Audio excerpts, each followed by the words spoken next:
Again. Good evening. Welcome to tonight's meeting of the Port Phillip City Council.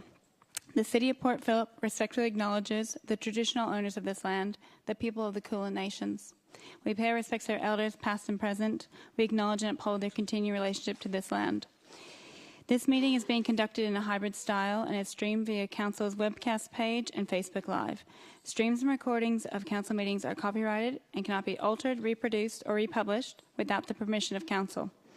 If we experience any technical difficulties this evening, we will adjourn the meeting for a short time to resolve the issue. I remind attendees that any member of the public addressing Council must extend due courtesy and respect to Council and the processes under which it operates, and must take direction from the Chair, that's myself, whenever called on to do so. Speakers must remain respectful, and statements or questions must not be defamatory, offensive, or objectionable, aimed at embarrassing a councillor or a member of council staff, or relate to a matter outside the powers of council. First item tonight is apologies. I see everyone's here, so we have no apologies tonight. On to the minutes of previous meetings.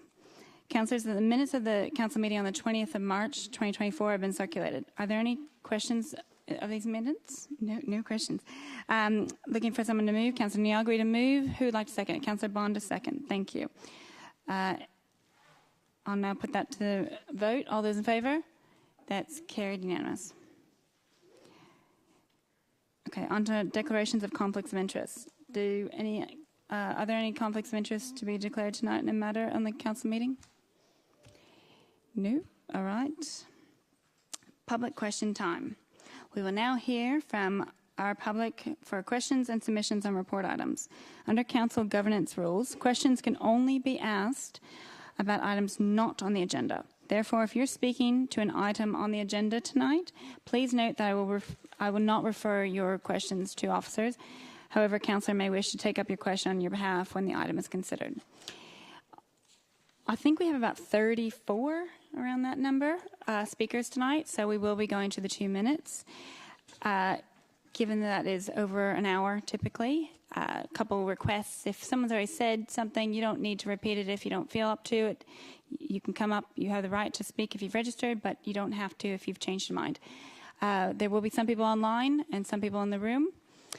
We will take a break after it because I imagine it's going to go for a while. All right. More? Okay, thank you. All right. So if you're in the room, I'll ask you to come up, sit in the chair. The light can you confirm if the light's on? Is the light on? Anybody sitting in the front row? Okay, thank you, Isaac. Can you turn it on? Okay, it is now on. Yeah. Now it's on. You do not have to turn it on and off. We'll just leave it on. I'll call up your name. You have 2 minutes. I have a handy buzzer back here. You'll know very well when the 2 minutes is up, and I would ask everybody to follow the 2 minutes, please, to be respectful of even time. All right. Isaac, you can come back up. I call upon Isaac Herman submitting a question to council. Isaac Herman from Elwood. A council email noted, and I quote, permeable pavements tend to be installed immediately around trees and not for long stretches of footpath. They are not a suitable product for footpath trafficability. So how are we to accept this statement when most of Melbourne is so familiar with our Domain Gardens precinct tan track? Permeable paving, granitic gravel, apparently is a suitable medium for footpath trafficability and indeed meets City of Council design and construction standards. I quote, granitic gravel is a standard paving type in flat areas where a permeable surface is required. Is Council and the public overall not satisfied with the extensive permeable paving in the Blessington Street Gardens and elsewhere? Just across the road, we have Irimple Avenue, whose footpaths are satisfactorily paved with crushed rock Lilydale toppings permeable paving for years. Why has Council, A, not emulated this climate cooling and flood reducing example in other streets, and B, and continued its dependence on a mix of recycled bitumen and rubber that creates a terribly toxic stormwater runoff mix? How do the costs of replacing and reinstating our bitumen footpaths every 4 or 5 years compare to the maintenance costs at Irimple Avenue? What does Council spend each year on bitumen footpaths? Please explain Council's apparent reluctance to adopt permeable paving in the light of City Port Phillip's permeability baseline assessment, which recommends depaving and new porous paving amidst other measures. How many new nature strips have been installed since this report was published? Since the permeability baseline report noted that 67% of Port Phillip public space was impermeable, and more recently, the surface permeability analysis of the Elster Creek catchment noted high permeability reduces flood risk and increases stormwater quality, urban greening and amenity. So, what percentage increase has been achieved overall the municipality in these almost 5 years? And secondly, in the extremely flood-prone Shakespeare Grove, Secret Creek main drain catchment, has there been an increase in permeability from its former 74% impermeable rating? That was impressive. I knew you were almost coming to the end. So I'll pass over to Brian T. Thank you, Mayor, through you. And Mayor, I will also ask my colleagues to provide part of that, part of the answer to what was a series of questions. Essentially... Brian, can you use the microphone? Thank you. Is that better? Thank you. Essentially, the question relates to the permeability baseline report in 2019, which did provide a sort of a starting point for our measurements of permeability. We use that report, and we've got a number of ways in which we increase permeability. The permeability paving is one. WUSITS, our water-sensitive urban designed gardens, is another. We do look to replace paving with green space where we can. In terms of permeable paving, it is more expensive, but it also doesn't maintain well in heavy utilised areas, so we are limited as to where we can use it, but we do use it, and we do use it where it's appropriate. The question also related then to the crush rock and Lilydale topping, and yes, it has been successful in that street where we put it in order to protect the roots of those trees, and it has served that purpose. It's got a number of disadvantages, and we've received a number of complaints, particularly from people who use wheelchairs or prams or walkers, indeed, particularly when it's wet, a lot of the topping gets picked up in people's shoes. So it has been used, but it's got a significant number of disadvantages in terms of its use. In terms of the use of rubber and recycled material for our roads, we do not use rubber. Rubber, I think as you've indicated, does break away and it does end up in the stormwater, so we do not use rubber as part of our roads. We do instead use another product which is made from recycled plastic from car recycled plastic parts, which does not break up and does not enter into our waterways. In terms of the percentage, we are measuring the percentage of permeable space that we are creating, and that percentage in terms of the reductions of it. We have not completed that. It's a sort of a 10-year project, and so we're not able to provide an update at this stage. But we keep measuring it, and when we've collated all the data and when we've got that material available, it will be publicly released. So I think with that, I'll then hand over to my colleague. Through you, Mayor. Thank you, Isaac, for your questions. I'll be answering questions 4 and 5. So the first one was, how do the costs of replacing and reinstating our bitumen footpaths every 4 to 5 years compared to the maintenance costs at the example you called out, Irimple Avenue? It's not possible to directly contrast the two because, as Brian was saying, the wear and the usage, the foot traffic on different streets will have different impacts in terms of maintenance, particularly when you've got a permeable surface such as the Lilydale toppings in Irimple Avenue. But to give you an idea, so bitumen or asphalt is generally considered a pretty cost-effective material for footpaths. It ranges from about $40 to $50 per square metre to renew those sections of footpaths.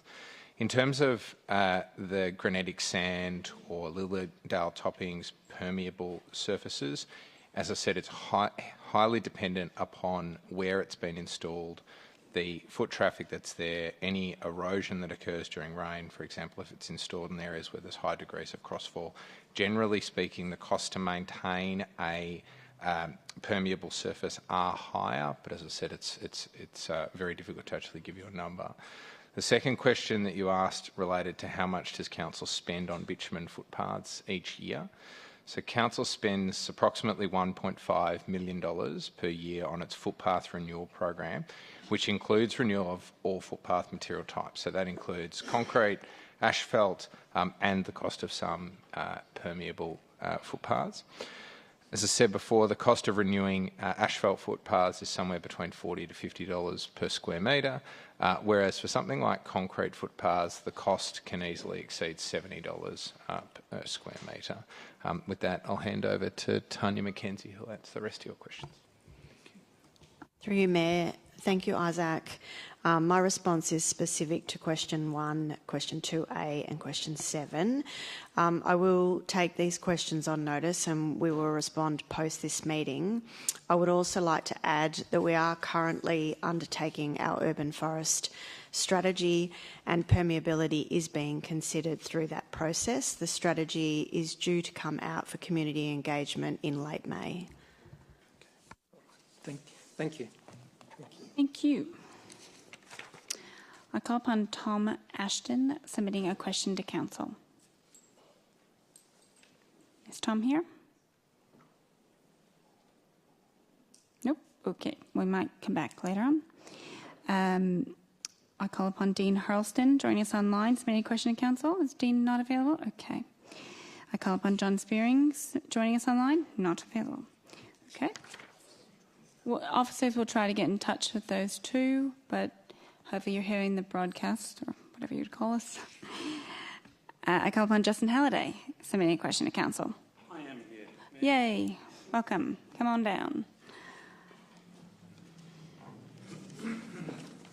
Thank you, Mayor. Justin Halliday, St Kilda East. Thank you, Mayor, councillors, officers.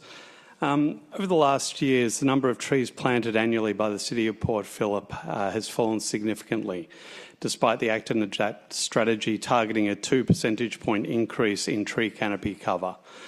In 2018, Council planted over 1,500 trees, but in 2022, Council only planted 322 trees, and in 2023, this fell further to less than 150 trees. My question to Council is, why are we planting fewer trees? Is it because the budget has been reduced? Is it because Council does not have adequate staffing to manage the tree planting program? Thank you. I'll refer to Simon Hill.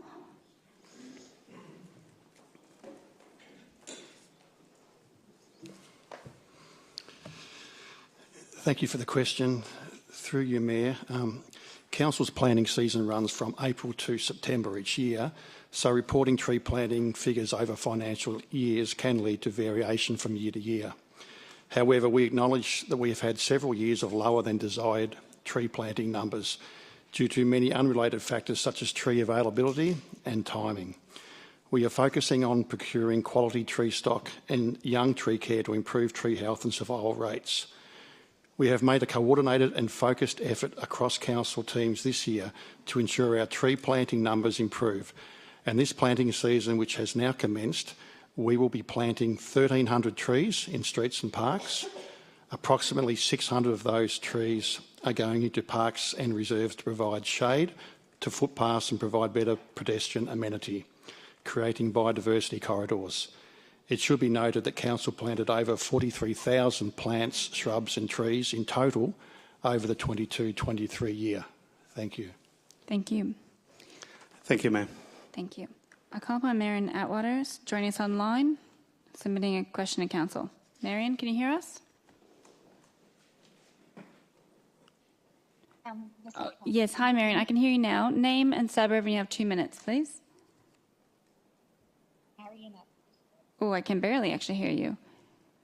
Sorry, Marion Atwater of Pascoe Vale. Yes, great, that's better. Go ahead. Thank you. Thank you for the opportunity. My question is about the recommendation in the Independent Waste Review for the Audit and Risk Committee to ensure that the various recommendations are integrated into council processes.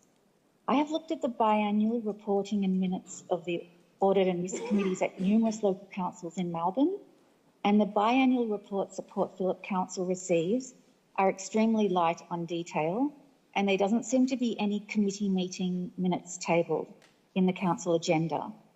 I would like to suggest that Port Phillip Council alters the reporting requirements of the Audit and Risk Committee so that the public can more easily see how the Independent Waste Review recommendations are overseen. And my question for the council is, can detailed minutes of Audit and Risk Committee meetings please be published in the council agenda in the future? Thank you, Marion. I'll refer to Joanne McNeil, please. Thank you, Mayor, through you, and thank you for the question. I'll follow up on your request for the meeting minutes to be published. However, I can confirm that the CEO has committed to periodic public reporting to Council on the progress in responding to the Waste Review recommendations. Thank you. I call upon Adam Ferrier. Are you here tonight, Adam? No. Okay, somebody else will come back to. I call upon Rhonda Small submitting a question to Council.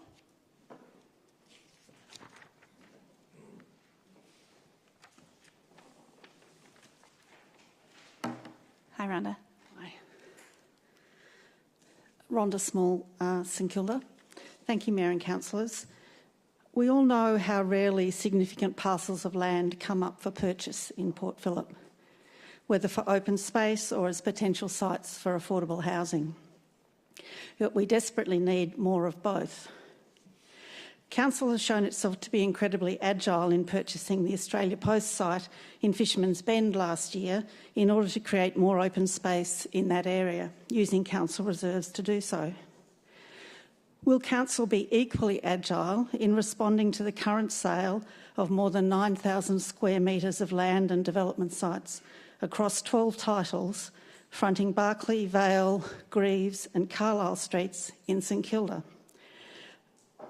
Are council officers aware of this rare opportunity? And will Council consider purchasing this once-in-a-lifetime site for subsequent development as affordable housing in partnership, for example, with a community housing provider, the state government or a private developer committed to affordable housing, in line with the key objectives of increasing affordable housing in both Port Phillip's in our backyard affordable housing strategy and the soon-to-be finalised draft housing strategy? Thank you. Thank you. I'll refer to Tanya McKenzie. Thank you. Through you, Mayor, thanks Rhonda for the question. Council officers are aware of the large property and current expression of interest process as we maintain a watching brief on the local property market and consider the acquisition of properties aligned with Council's policies and objectives. The property in question is not being considered for acquisition at this time, with specific reference to affordable housing and our focus under strategy of In Your Backyard is primarily on utilising Council's existing property assets to provide affordable housing opportunities. If the site is not purchased by a housing association or similar entity, there are opportunities within the planning process to seek and secure a component of community or affordable housing. Council would welcome the opportunity to use planning approaches to pursue community or social housing as a potential outcome through any private development on this site. Although the property holds promise for an innovative, affordable housing solution for Council to proceed, this would require confidence in forward planning, including thorough due diligence of the site and its constraints, and the establishment of confirmed partnerships and secured funds. Thank you. Thank you. I don't think I've seen Tom Ashton or Adam Farrer enter the room. No. Have you had any luck getting Dean Hurlston or John Spearings online? Okay, I'm going to have to move on to people speaking to items on the agenda tonight then. All right, I call upon Jazz Bradley, speaking to item 7.1, petition for Inkerman Street Safety Improvement Project.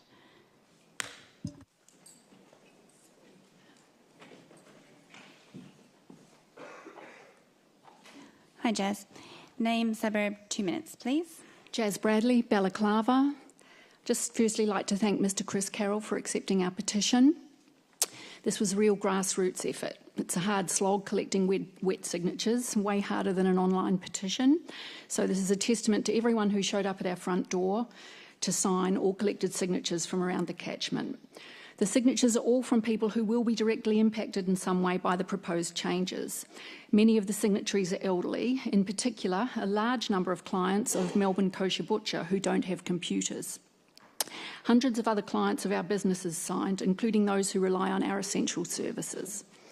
These people are not activists, they're not anti-bike or anti-bike lane, they are simply concerned and in many cases frightened about what the proposed changes might mean for them in terms of losing their access and amenity. There was also a large cohort of people who chose not to participate in the survey, but who wanted to make their views clear about option A in the simplest of terms, without it being buried within survey comments. Council's SMEC report assigns a red, or what it calls a large negative rating, against the category of residents' access under option A. Your report describes this large negative as having, quote, major negative effects with significant and long-term consequences for the physical, social or economic environment, unquote. Our petition simply asks that Council doesn't subject us to its own predictions of these major negative effects. Please heed the advice of your consultants, but more importantly, please hear this heartfelt request from your residents, ratepayers, traders, their clients, because access is absolutely key to our community's health and well-being. Thank you. Thank you, Jazz. I call upon Dean Macbeth, not online. Okay. Dean, if you can hear us, please try to log on. Okay. I call upon Robert Carletti, speaking to item 10.1. This is 592 to 598 City Road, South Melbourne. 2 minutes as well? Yes, 2 minutes. If you can speak up, thank you. Name, suburb, then 2 minutes. Thanks. Good evening, councillors, and thank you for the opportunity to make a submission tonight. I'm Robert Carletti and I'm from Track Consultants, and I'm here on behalf of my client, City Road Properties Proprietary Limited, in relation to this matter. Firstly, I'd want to take the opportunity to thank the council officers involved and for their hard work and diligence on this matter and getting this to tonight's meeting. The 6-storey hotel proposed is located within the Fisherman's Bend urban renewal area, and it contains 85 rooms with associated hotel amenities and a cafe. The proposal will provide a catalyst for the rejuvenation of the southern edge of the Montague precinct. It's highly compliant with the objectives, standards, height and setback requirements of the Design and Development Overlay Schedule 30. It will activate City Road through the provision of a ground floor cafe and hotel lobby, a visually interesting facade with curvilinear elements and strong framing around the glazing, and various hotel rooms with views to the street. The 30-metre separation of the proposal to existing residential properties across City Road also ensures no unreasonable overlooking or overshadowing impacts. The proposal includes 10 car parking spaces, which are accessible from a rear laneway, and this accords with the desire for Fisherman's Bend to be an area where more travel is undertaken by public and active forms of travel. Hotel guests will be a boost to the local economy by spending in the nearby cafes, shops and restaurants, and it will also provide much-needed accommodation for the growing number of business trips to Fisherman's Bend. We acknowledge due to the tight turnaround time to report this matter, some of Council's comments remain outstanding, and we're confident that we can continue working through these items with the Council officers and resolve their outstanding concerns. While the responsible authority for this matter is the Minister for Planning, since receiving the report, our project team has been working hard on finding resolutions to Council's comments. And as such, would respectfully request the Council adopts the officer's recommendation tonight so we can continue working with the officers to resolve those matters. Thanks. If you could just wait. Councillors, because we have an external here, if you have any questions that would go back to him. Right now is your opportunity. Otherwise, save your questions, planning officers at the item. Here's your opportunity.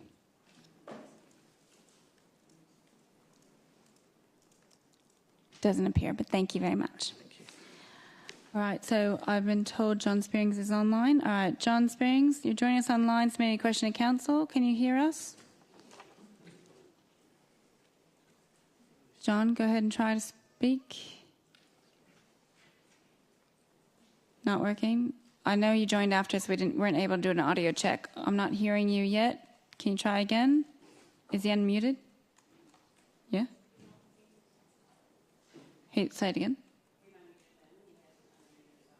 So, John, you need to unmute yourself. Is there a button on your button? A microphone icon? All right, I think I'm going to have to move on. All right, coming back into the room. What?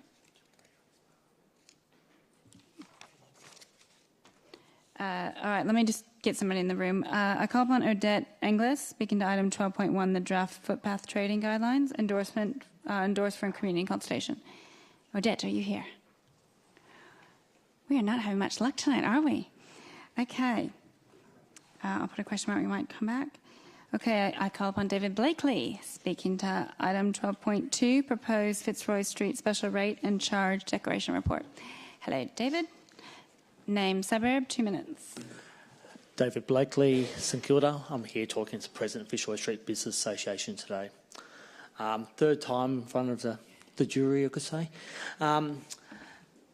As to go back to previously, we are a body of volunteers who, with a special rate, which is entrusted to us, collected by council, positively tried to market our streets, rebuild on our streets in numerous ways. We've just come out of the Kilda Blues Fest, which was co-funded with yourselves and Acland Street, which has been a massive success and something we're building upon. We try to work with yourselves, like it's St Kilda Fest, as we've been a sponsor for the last 2 years. All these things, I believe, with Fitzroy Street has improved vastly in the last 5 years, including the co-funded Renew program. Of course, we've got ways to go. We're looking at different demographics. We're looking at trying to attract locals back to the street, and we're trying to re-establish a daytime trade still, which is very much needed. We look forward to the next 5 years where we're doing more and more with Acland Street. We meet on a daily basis. We bought the time that both streets didn't talk many years ago. And we're still looking at opportunities we take on. And as we move forward, I mean, this is an exciting year for the final term of this council. We have the music overlay plan going through, which potentially could be a massive game changer for the street. The Triangle hopefully will make progress there. That the music community is very much behind, small venues, big venues. And I have to say a special thanks to the local laws officers. I hope everyone supports them if you get a chance. I presume all councillors have been out with them. They do an incredible job, and without them, we would be in trouble. So, sure, there's things we disagree upon with all you, and some things we agree, but Fitzroy Street's on the way up. Thank you. Thank you, David. We agree. That's excellent. All right, I'll call upon Janet Rosenberg, speaking to item 12.3, proposed Acland Street Village special rate and charge proposal. Hello, Janet. Hello. Hello, Mayor, councillors. Janet Rosenberg. I'm President of the Acland Street Village Business Association, and I'm from Brighton. I'm here once again, as David mentioned. Sorry, you now. Now start, please. And 2 minutes starts now. Sorry about that. Okay. To reconfirm the Acland Street Village Business Association's support for the special rate. It has provided a great advantage to the trader business community in the past and will continue to do so into the future. It gives an opportunity for the traders to activate and market the street, which is much needed at the moment. At the same time, it allows the Business Association to represent the traders as one cohesive group, to advocate to police or council on matters that affect the area, such as safety and cleaning. Thanks to the special rate, for the past 20 years, we have been able to promote the precinct through activities that increase foot traffic, add vibrancy and continually support businesses. This adds to St Kilda's image as a major tourist destination. Just recently, for example, as David mentioned, we have, in partnership with the Fitzroy Street Traders and the City of Port Phillip, been able to sponsor the St Kilda Blues Festival, now in its 6th year. An estimated 30,000 people attended, up 10,000 from last year, with over 20 venues participating and including 3 outdoor spaces throughout St Kilda. This event supports live local musicians, adding to St Kilda's image as a live music precinct. We also recently sponsored the St Patrick's Family Day, which brings people to celebrate Irish music and dance, and this is growing every year. These events add to the diversity and multiculturalism of our area. Our major event, the Father's Day Car Show, attracted more than 50,000 people last year and continues to grow each year. We have seen a 30% increase in events over the last year, and we are now introducing a Mother's Day event, highlighting our famous cake stalls with a comedy and flamenco show, plus a fashion parade. We will also celebrate everything St Kilda with a photography competition. These are just a few of the major things the special rate allows the association to do, and we hope that we can continue to contribute to the success of our precinct for the next 5 years with this special rate renewal. Lovely. Thank you, Janet. Do you want to read it or no? Is John back online? Okay, we'll try it again. John Spearings, can you hear us? I guess you can hear us. Maybe can we hear you? Can you see if the mute icon has been unchecked there? On his end? Okay, John, if you can see a microphone icon, you'll need to undo it on your end.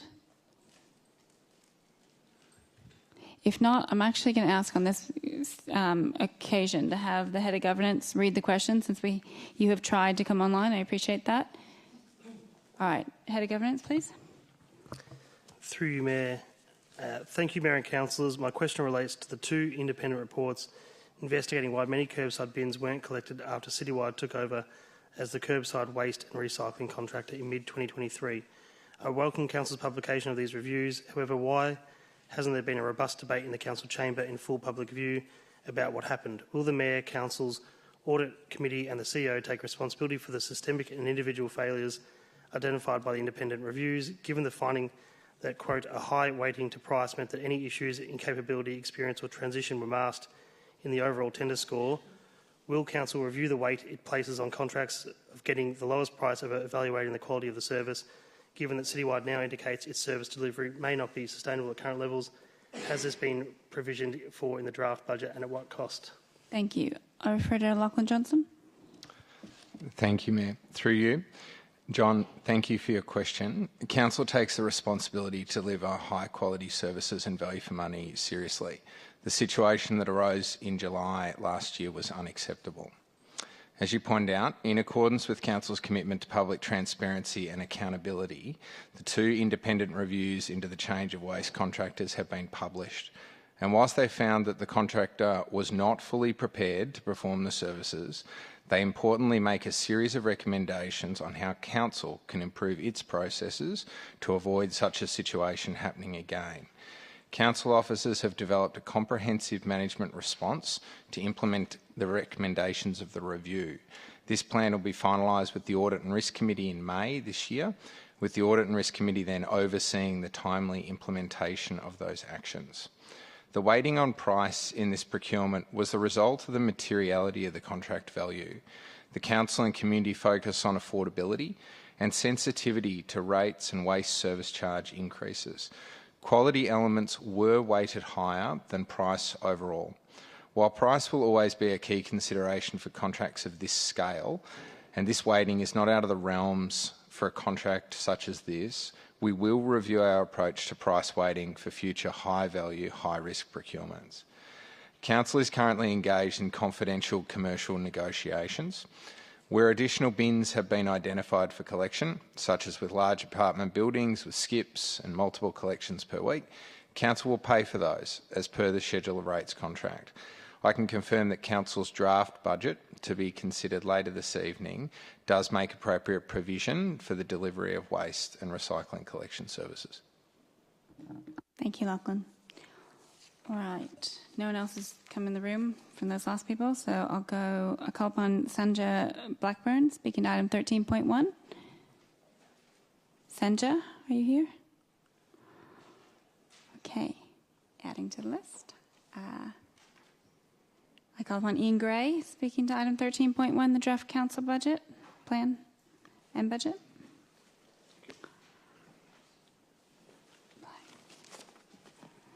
Hi, Ian. Thank you, Mayor and councillors. I'm here as a part of a group of members of the Port Phillip Eco Centre. Name and suburb, please. Ian Gray.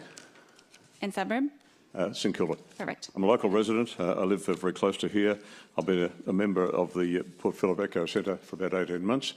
I admired it from afar for many years. I've now joined it, and I can see how the community wants it, appreciates it, and I think needs it.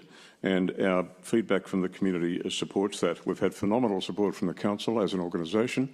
We continue to get that support, and in relation to the budget, we've had some strong support again. We're looking for more and greater support though this year, because we believe we can do more with more, and we can service the council's agenda as well as our own. We've had excellent support, and if you look at the history of investment, we think the Eco Centre can be seen by the council and by the community as an investment, not just as an expense. Since 2005, we've received a total of $4.4 million in council support. We've raised an additional $9.2 million. We've contributed a further $3.2 million per annum general economic benefits, and this totals $70 million total value contributed since 1999 to the community, or what we would say is a 15.9% return on council's investment. So we're here tonight as a group. Others will speak to some of the points more directly than me, to seek further support because we now have the unique opportunity of a great new building, the brilliant new Eco Centre building in the Botanical Gardens. We've discussed this with you, Madam Mayor, and others in the past, and just how excited we are about it, what we can do with it. And we believe we can maximise the benefit of it with an additional expansion of our activities. April and Jan will speak to those activities. That's our President and our CEO. They will speak to these sorts of activities we have in mind, but we are here to seek even further support, as profoundly appreciative as we are of existing support, to maximise the benefits of the new building. And in particular, we believe that the community has a legitimate expectation that we will do that in relation to climate change, and we can deliver against the council's climate emergency and council and Thanks, Ian. adaptation plans. So thank you very much, all of you. Thank you. Thank you. Okay, I call upon Peter Moraes, speaking to... joining us online, yeah? Okay, is he online? Speaking to item 13.1, the draft council plan and budget. Peter, can you... Oh, go, we can hear you, yes. So Peter, name, suburb, and you have 2 minutes, please. I think I've got 2 things on. No. Oh, hey, anyway. Peter, hold on. If you pause real quick, the reception... I can barely hear you. It's breaking up a bit. Are you able to maybe move somewhere... better reception? Okay, try again. Can you hear me now? Yes, that's much better. Well done. Great. My name's Peter Moraes, and I live in St Kilda. My question goes to the issue of what should be included in the sustainability part of the council budget. It appears there are a number of goods that are part of the sustainability budget that, given changes to costs and technology, should no longer be in the sustainability budget. 3 examples. 1, the cost of electric cars are now comparable to the cost of fossil fuel cars. A Toyota Camry is comparable in cost to an MG. The latter, of course, would be cheaper to run over the life of the car. My question is, would the cost of the EV be part of the sustainability budget, or would it just be part of the normal procurement costs for new vehicles? Number 2, the same question applies to LED street lighting, where lighting requires replacement. The fact that it is LED and LED and it is both cheaper and causes less emissions than earlier technology is no obvious reason that LED replacement should be borne by the sustainability budget. Number 3, solar panels on council roofs not only reduce emissions but reduce council costs. Are these panels paid for out of the sustainability budget simply because they reduce emissions? Wouldn't removing the costs of these items from the sustainability budget and placing them in the normal recurrent council costs, i.e. for vehicle replacement, lighting and electricity costs, make room in the sustainability budget for the costs of other necessary council climate and environmental activities? If there is a premium for purchasing a good consistent with sustainability goals, shouldn't only the difference between the good and the less sustainably friendly good be included in the sustainability budget? Thank you. Thank you, Peter. There's a lot of questions there that we won't be able to refer to an officer now, but a councillor might take you up on those or be able to answer those at a future date. All right, I call upon Jan Crosser speaking to item 13.1, the draft council plan and budget. Jan? Hello, Jan. Hello. Name, suburb, 2 minutes, please. Jan Crosser, Middle Park. Thank you, Mayor, councillors and officers. I am the President of the Port Phillip Eco Centre. We would like to thank Council for its partnership over the last 24 years and for the allocation in the 24-25 budget of $396,000 for core operational funding you have allocated to us. These funds provide the foundation for us to operate and are critical as we prepare to move to our new building later this year. As you know, we leverage off this core funding, and in this financial year, 23-24, approximately 70% of our total income was achieved from 51 different funding sources, excluding yours. For a small organisation, this is remarkable and demonstrates the value for money we provide for your investment in us. You can appreciate accessing multiple funding opportunities takes considerable time and resources, and we could not do this without your support. It's an exciting time for us at the Eco Centre, with the new hub taking shape. This is a great opportunity to scale up our work, and you've recognised this with the allocation of $68,000 to open the Eco Centre on Saturday and Sunday as a trial for 18 months. This funding will provide a salary to manage and supervise the venue on those days. Thank you, and we agree it's essential that our new building is utilised to the maximum. We know our community is worried about the climate crisis and its impacts. People are increasingly seeking ways to connect, be informed and to take action. In addition to all we currently do, we would like to offer a range of additional activities. Did you practice 2 minutes? And we'd really like you to consider those when you're finalising the budget based on our submissions. Thank you. I call upon April Seymour, speaking to item 13.1, the draft council plan and budget as well.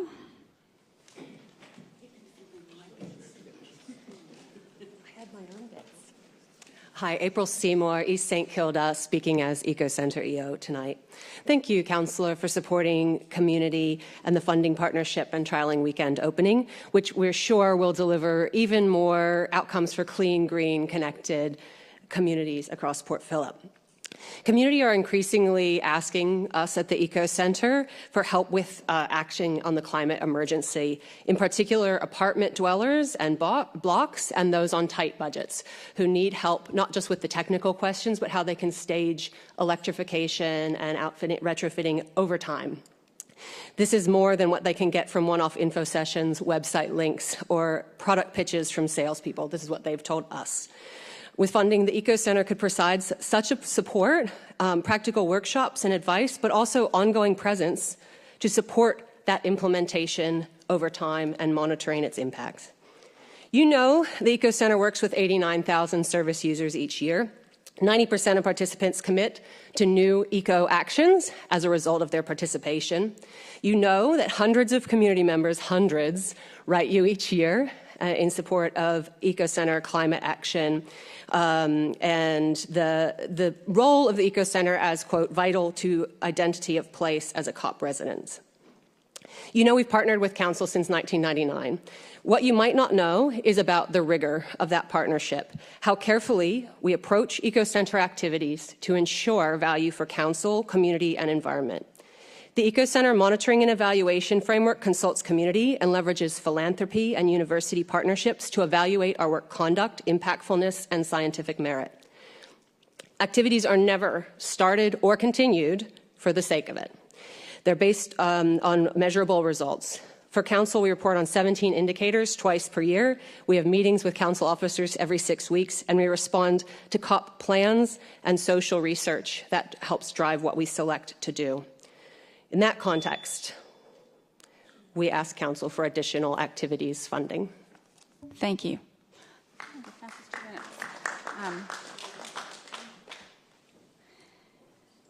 I call upon Nadav Zinsin, speaking to item 13.1, draft council plan and budget. Hi, Nadav. Hello, and thank you to the council for having me and giving me the platform. I'm Nadav Zinsin from Hampton East. To put some context around why I'm here, speaking with my colleagues and friends from the Eco Centre from a social cohesion lens.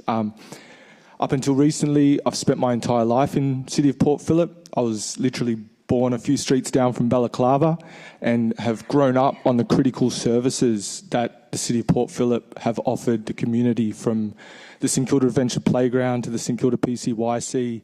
And my first contact with the Eco Centre began at St Kilda Park Primary School when the baykeeper used to come and educate us around composting and environmental solutions. And I didn't follow that environmental career initially. I was a youth worker across many sectors here at the City of Port Phillip for several years, at the City of Stonington, the PCYC. For over 15 years, I've been a youth worker and had first-hand experience connecting with young people and understanding a consistent theme around climate anxiety. And through my schooling, I decided to do placement in a different setting, which would be environment. I came to the City of Port Phillip to do my placement and they didn't have a seat for me, so they said, we'd love to take you on board. Why don't you go sit down at the Eco Centre for your placement, which was an amazing experience, and that's where I met the crew and have been volunteering at the Eco Centre for over a decade. I've recently become employed at the Eco Centre. I've been working with them for about 3 years since the COVID restrictions opened up, and I had the opportunity to really meet the diverse community that the Eco Centre engages, and had an amazing experience listening to stories from not young people but all sorts of people around how important the Eco Centre is as a place for them to connect with nature, to connect with people. Some statements were so extreme as the Eco Centre has saved my life. I thank you for the opportunity to speak. I encourage you to continually support the Eco Centre and the wonderful work they do. Thank you. Thank you. I call upon Cecile Vandenberg, speaking to item 13.1 as well.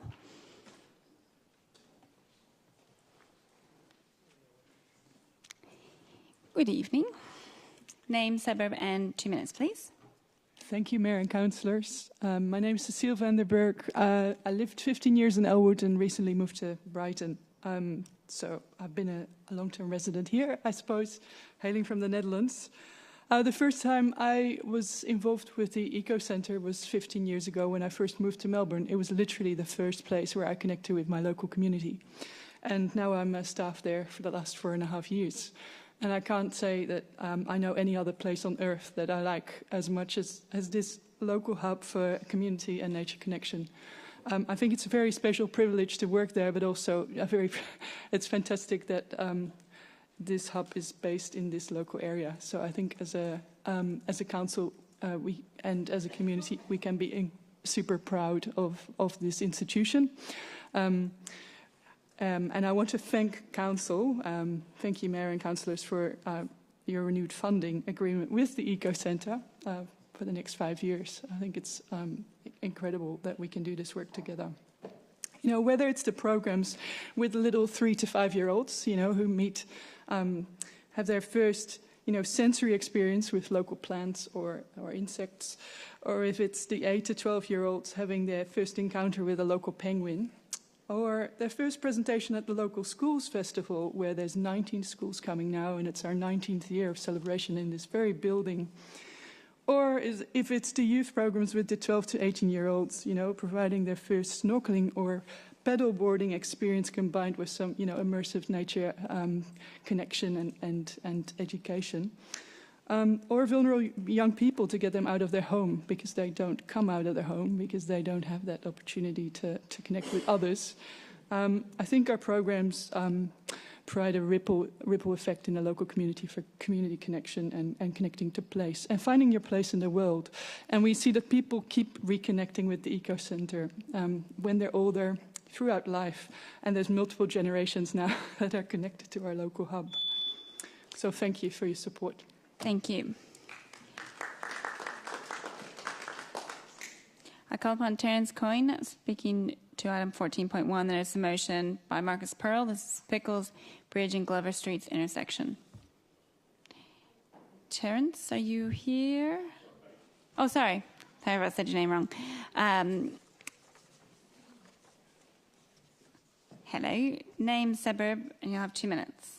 Thank you, Mayor. Terry Coyne from Glover Street in South Melbourne, 40-year resident of the city of Port Phillip.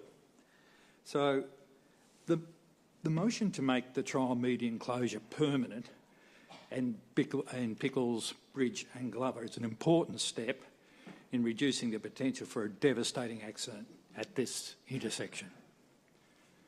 It's been a tough month in this country, and only this month we've been reminded, sadly, how precious life is and how important ensuring our safety ought be for our community leaders. The month of April commenced with a mine accident resulting in the death of a Ballarat miner. This alone provided a stark appreciation of the difference between a preventable and non-preventable tragedy. It has been reported that the internal geotechnical advice was allegedly ignored, resulting in a terrible outcome. I would imagine significant legal and financial outcomes may follow from this. The Pickles Street intersection has been identified by Vicpol as an accident black spot and by our own council professionals as being a significant road safety hazard. Part of my question is, why was this advice not heeded in the first place? The Bridge Street, Glover Street carriageway now requires permanent closure to avoid another preventable tragedy. Thank you. Thank you.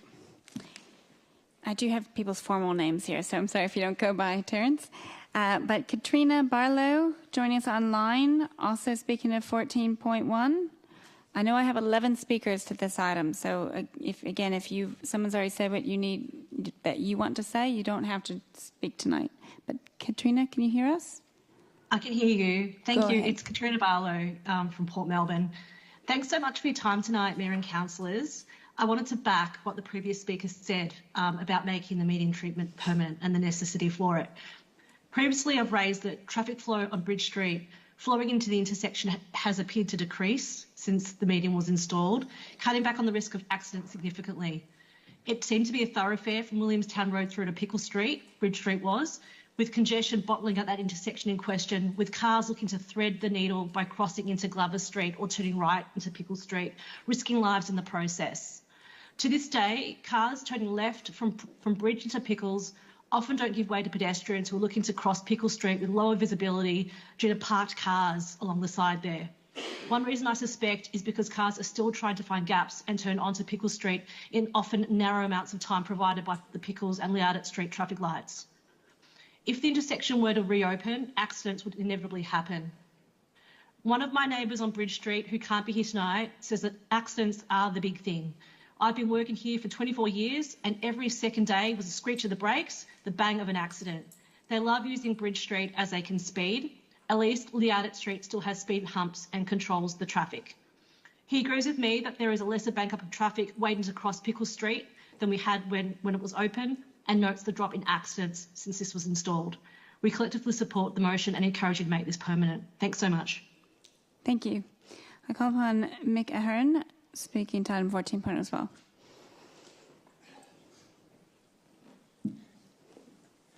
Thank you, Mick Ahern, South Melbourne. I live on the corner of Glover Street and Pickles Street, and I'm going to talk about the dangers of reverse parking out of that position. We are right close to the intersection, literally metres, and myself, my family and my neighbours have the use of 6 nose to curb parking. Reversing out of there prior to the median strip being placed was like playing Russian roulette. You're often blinded by adjacent cars parked next to you, Range Rovers, buses, God knows what. It was near impossible. And the best example I can give you as danger was a young mother one day prior to the median strip being installed, was very distressed. She had 2 young kids in the back, and I had to go out and help her get safe passage out of that parking position, because when they're coming out of Bridge Street, they come hard and they come fast. All they care about is getting across a 4-lane highway, and that's what it's like out there. 4 lanes of traffic. They just want to get there, and they've got no opportunity to brake or make any decision other than get across, and that's all they care about. And you can imagine what's going to happen. A car backing with 2 young kids in the back, who gets hit first? It's the kids. So if safety is paramount, and it should be, heaven help it should be, that median strip needs to stay. Thank you. Thank you. I'll call upon Philip Edmonds, speaking to item 14.1. Hello, Philip. Philip Edmonds, South Melbourne. Although alternatives are better than removal, making the current median treatment in Pickles permanent as is represents the best safety alternative and therefore the best alternative. Issues with it at their highest go to relatively minor inconvenience. So I support the current motion. Absent council support, I ask that council pass an amended motion that keeps the current median and trial in place until a better alternative can be devised and implemented. Now that council has implemented a mitigation and it has been empirically shown to be effective at reducing safety risk, removal without replacement is not tenable. Take the analogy of a system of work in an industrial enterprise identified as constituting risk of serious injury or death. If a mitigation was implemented, removing that without putting something else in place could lead to criminal charges against the enterprise and its officers if someone was then seriously injured or killed.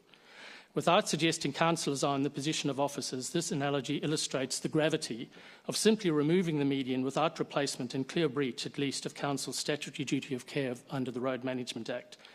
So if ever this was a populist issue, after what has occurred, it no longer is. It's a policy issue. Council needs to decide it based on the applicable duty of care, on proper safety principles and on ethics and values as they relate to human safety. Removal without replacement would not only risk people's safety and lives and constitute breach of council's statutory duty of care, but risk council liability and potentially excoriating coverage in the event of serious injury or death. Consequently, I repeat that the current treatment should be made permanent, and if not, then the trial should be extended until an alternative can be devised and implemented. Thank you. I call upon David Reid joining us online. Do we have David? Okay, speaking also to item 14.1, the notice of motion. Hi, David. Can you hear us? Can you hear me? Yes, great. Name, suburb, you have 2 minutes. Yep, David Reid, South Melbourne. I just wanted to speak up in support of this motion. I've lived at the end of Glover Street, 1 house away from the intersection, for 11 years with my wife and son. We feel very passionate about the safety of the junction, having witnessed many incidents over the years. The location and orientation of our house means we're often the first to see, hear or attend an accident. On the 24th of March, emergency services were called when a young man on a scooter was hit by a car as he crossed Pickles Street. As we've done on many previous occasions, we assisted by taking the man a chair, and I gave him a belt as his had snapped when he hit the windscreen. Now, this event was obviously traumatising for those involved, but these accidents and their aftermath are also very stressful for those who attend and manage to bring up unpleasant memories from previous occasions. Apart from the obvious safety issues, we as residents surrounding the junction shouldn't have to deal with the stress and disruption when a suitable solution has been investigated, installed and has been undeniably successful. As a minimum, we think the current closure should stay in place, preferably with improvements to stop people driving over it and to make it more clearly visible to drivers travelling down Pickles Street. From my experience, most accidents or near misses were due to traffic wanting to turn right out of Bridge Street or Glover Street onto Pickles Street, crossing 4 lanes of high volume traffic with limited visibility in both directions. Turning out of Glover Street, the visibility to the right-hand side before the first parking spot is 17 metres. Government websites state the reaction time for a driver travelling at 50 kilometres per hour is 21 metres, meaning that if you pull out in front of a car you can't see, you're hit before the driver has even applied the brakes. My family and I firmly support this motion. We believe removing the median strip and opening the road to its original uncontrolled state, especially as it falls within a designated school zone, would not be in the best interest of safety for both road users or pedestrians. Thanks very much. Thank you. I call upon Paul Field, also speaking to 14.1, the notice of motion. Hello, Paul. Paul Field, Port Melbourne. I also support the medium strip being made a permanent fixture. My son was riding home, prior to the medium strip being installed, my son was riding home from primary school, along Bridge Street towards the city, and a vehicle coming down Pickles Street did the right-hand turn into Bridge Street and hit my son. He's fine, but I was that parent that lay in bed at 3 in the morning looking at the ceiling thinking of all the awful things that could have happened if the milliseconds had changed. And I just don't want any other parent to go through that, and I support the medium strip being a permanent fixture. Thank you. And sorry to hear about the accident. That's awful. I call upon Matilda Field, speaking item 14.1.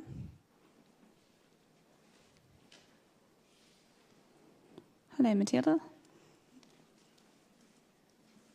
Name, suburb, you have 2 minutes. Matilda Field and Port Melbourne. So I'm a student from Albert Park College, and 2 of our main campuses, one being on Pickles Street and one a little bit further down on Dank Street. We use the Pickles Street to walk to school every day. Many of my friends, we all catch up and walk together. And before the median strip was installed, we just wouldn't walk there. We couldn't. It was too dangerous. And after it's been installed, we meet on the corner. But it's really safe now. So, yeah, thank you. Thank you. I call upon Jennifer Taylor, speaking to 14.1. Hello, Jennifer. Hello. Jennifer Taylor from South Melbourne. It was with disbelief when I heard that 4 councillors from Port Phillip voted against the retention of a traffic initiative at an intersection in my neighbourhood, which was designed to save the lives of people using it. In the 14 years I've been a resident of this said intersection, I've been extremely fearful of crossing and turning into Pickles Street. It is so dangerous to undertake this crossing. It was so dangerous to undertake this crossing.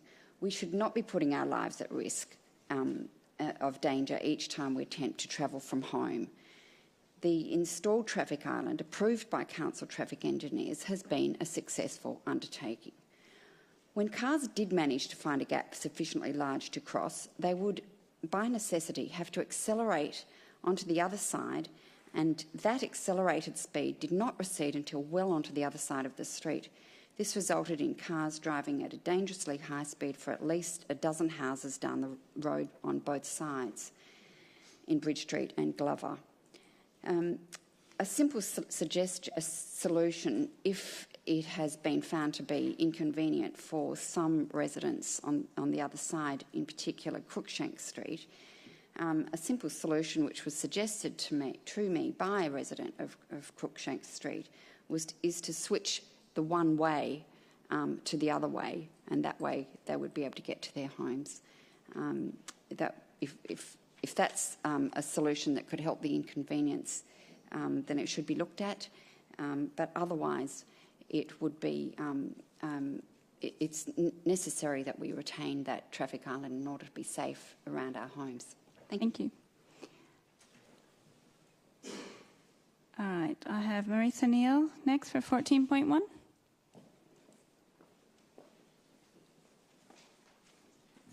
Good evening.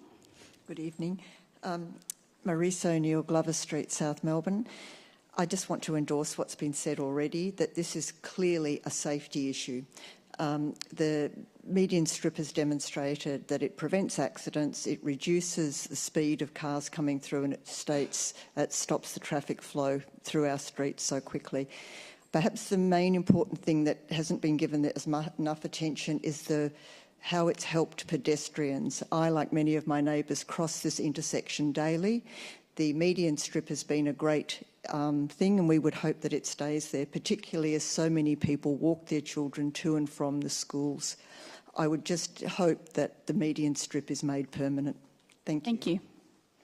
I call upon Sandy Colombo speaking to item 14.1. Yes, well. Hi, Sandy. Thank you. I just wanted to thank the Mayor and the councillors for putting this meeting. Sorry. Name and suburb first. Sorry, Sandy Colombo. I live at 106 Pickle Street on the very corner of Pickle and Bridge in a townhouse that overlooks that exact area. And the difference between before the medium strip was put in and after. Before, there were noise, screams, carry on constantly from 6 a.m. in the morning till sometimes 11 or 12 o'clock at night because people couldn't see everything that everybody's just said. After the medium strip went in, I think it's dropped by about 95%. I actually work from home. It was almost impossible for me to work. It's extremely stressful. I constantly see the young girls like Matilda walking up and down the street, nearly getting hit because people are just gunning across and not thinking about what's happening once they cross that area. So I would like to say that I'd like to keep that to make it permanent and agree with everything that has been said today. So thank you. Thank you. So next I have Rob Tedapton speaking to item 14 as well.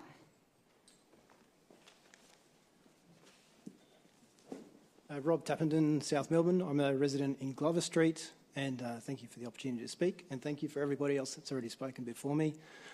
We moved to the area at the end of 2019, so just before all the schools shut in 2020 to enter into the COVID lockdowns. And in that brief period, as new students at Albert Park College, my son was riding home up Pickles Street from one of the numerous campuses, and he was T-boned by a car that was exiting a side street. It wasn't Glover or Bridge, different intersection. But really, I see the Glover and Bridge Street intersection as even a worse case. He was injured, his bike was bent. The driver was more concerned about the scratches to her car. She was in a rush to pick up her kids from school. But ultimately, it just shows the dangers involved in crossing a very busy street, the cars trying to enter and exit and get across those streets, and the dangers to our kids. The traffic calming measures have been very effective. We were there before and during, and it's been a much safer experience for kids, not only crossing Glover at the Pickles intersection, but all the way down to Ifla Street as well. Even that intersection, when those cars have gunned it, they don't stop until they hit Ifla. So I really believe that the measure should stay in place as a permanent measure, and to remove them would simply just put children's lives at risk. Thank you. Thank you. All right, that's the end of 14.1. Can I check with the team about other people who have something, the ones we missed? So I have two forms here as well. So Dean Macbeth, anything online? No. Jean Hurlston? No. Adam Ferrier? Didn't arrive. Adam Ferrier? Tom Ashton? No. Sanja Blackburn or Odette Inglis? No. All right. Sorry to all you that, but I got two more here, and then we'll take a break. Okay. So Janet Fly. Janet Fly, thank you. I think you're asking a question of council, correct? Hi, Jeanette. Are you asking a question of council? You're asking a question? Beg your pardon, sorry. Are you asking a general question? Is that correct? I'm asking a question which affects me. Excellent. Okay. Janet Fly, a 41-year resident of Port Melbourne. Excellent. Go ahead. You have 2 minutes. Why has the council continued to extend the permit for the scaffolding at 237 Princess Street, Port Melbourne, when no construction has taken place since the 8th of December 2023? The contractor, Ice Kutlasovsky, told me he is working on another project for the same owner.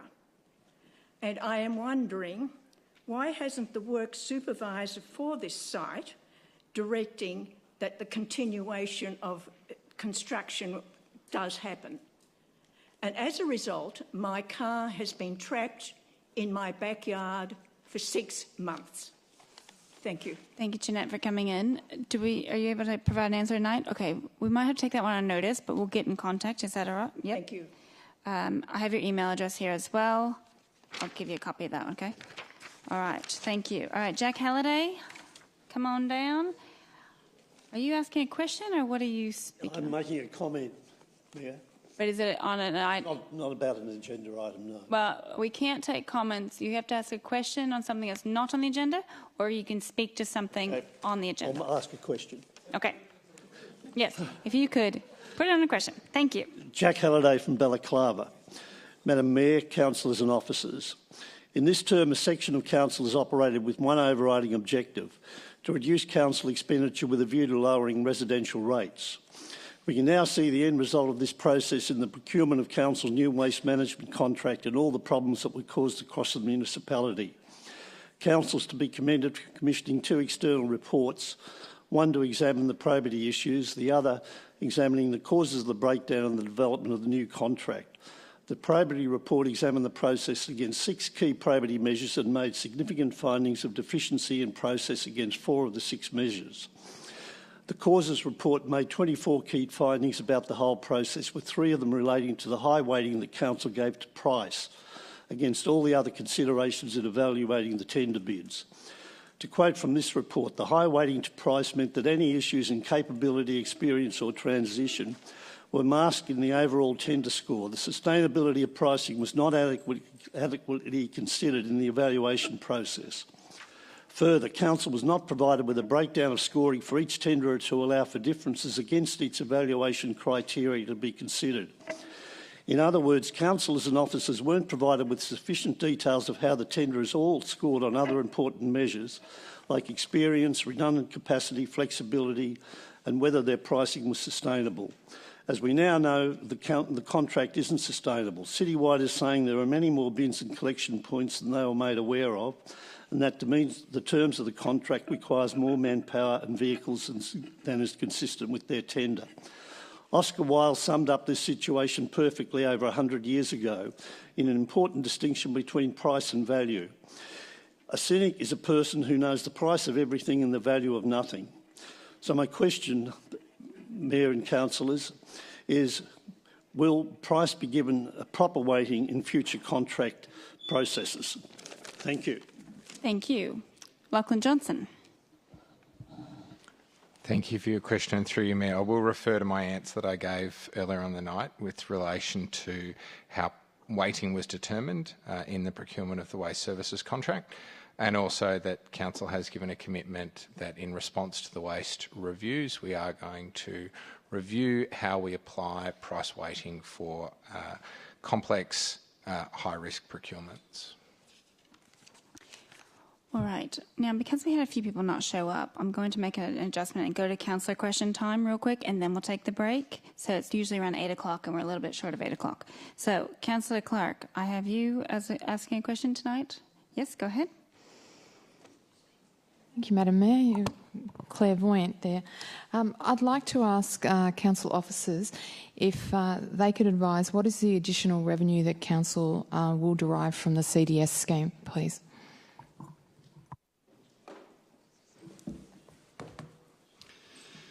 Thanks for your question. Through you, Mayor. We have received $72,500, including GST in revenue from our curbside recycling processor for the months of November, December 2023 for CDS revenue.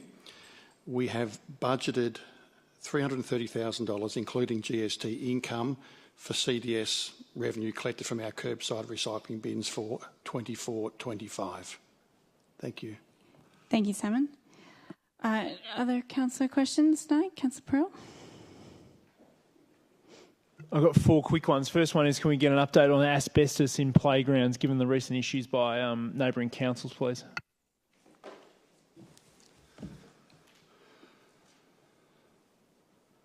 Simon, when you also in the gallery, you're welcome to leave if you need to as well. Thanks for your question. Through you, Mayor. Thank you.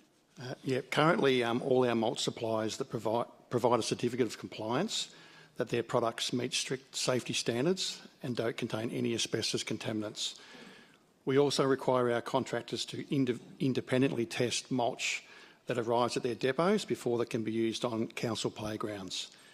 This rigorous testing progress is to ensure that mulch is free from any hazardous materials, including asbestos, before it is dispersed. Council officers have recently completed visual auditing of all of our playground areas to ensure they are free from any contaminants. In addition, we have engaged an expert hygienist, and they will be conducting testing of sample playgrounds and parks across the municipality to ensure community safety. So far, we have not identified any asbestos in mulch at our parks or playgrounds. In addition, all mulch used in our garden and native vegetation areas in the City of Port Phillip is sourced from our own internal tree trimming program, which repurposes the vegetation. This sustainable practice promotes environmental conservation while ensuring mulch is of the highest quality and safety standards.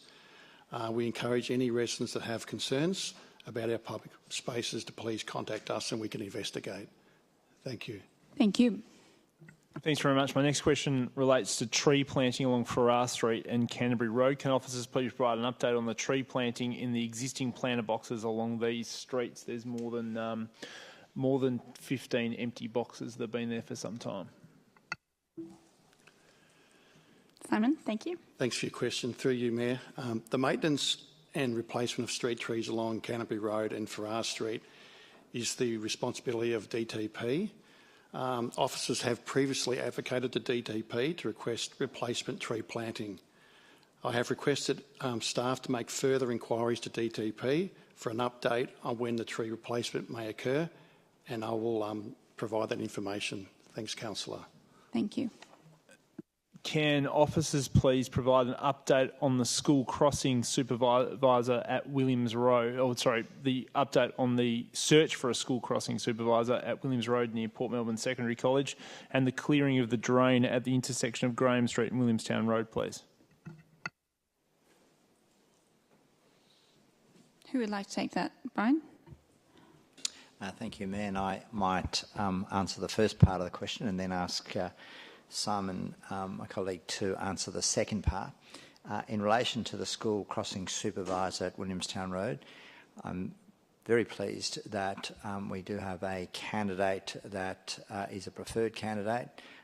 We are currently working through the process, undertaking the relevant required checks, which, subject to satisfactory completion of those, we will have that person appointed to that as that school crossing supervisor.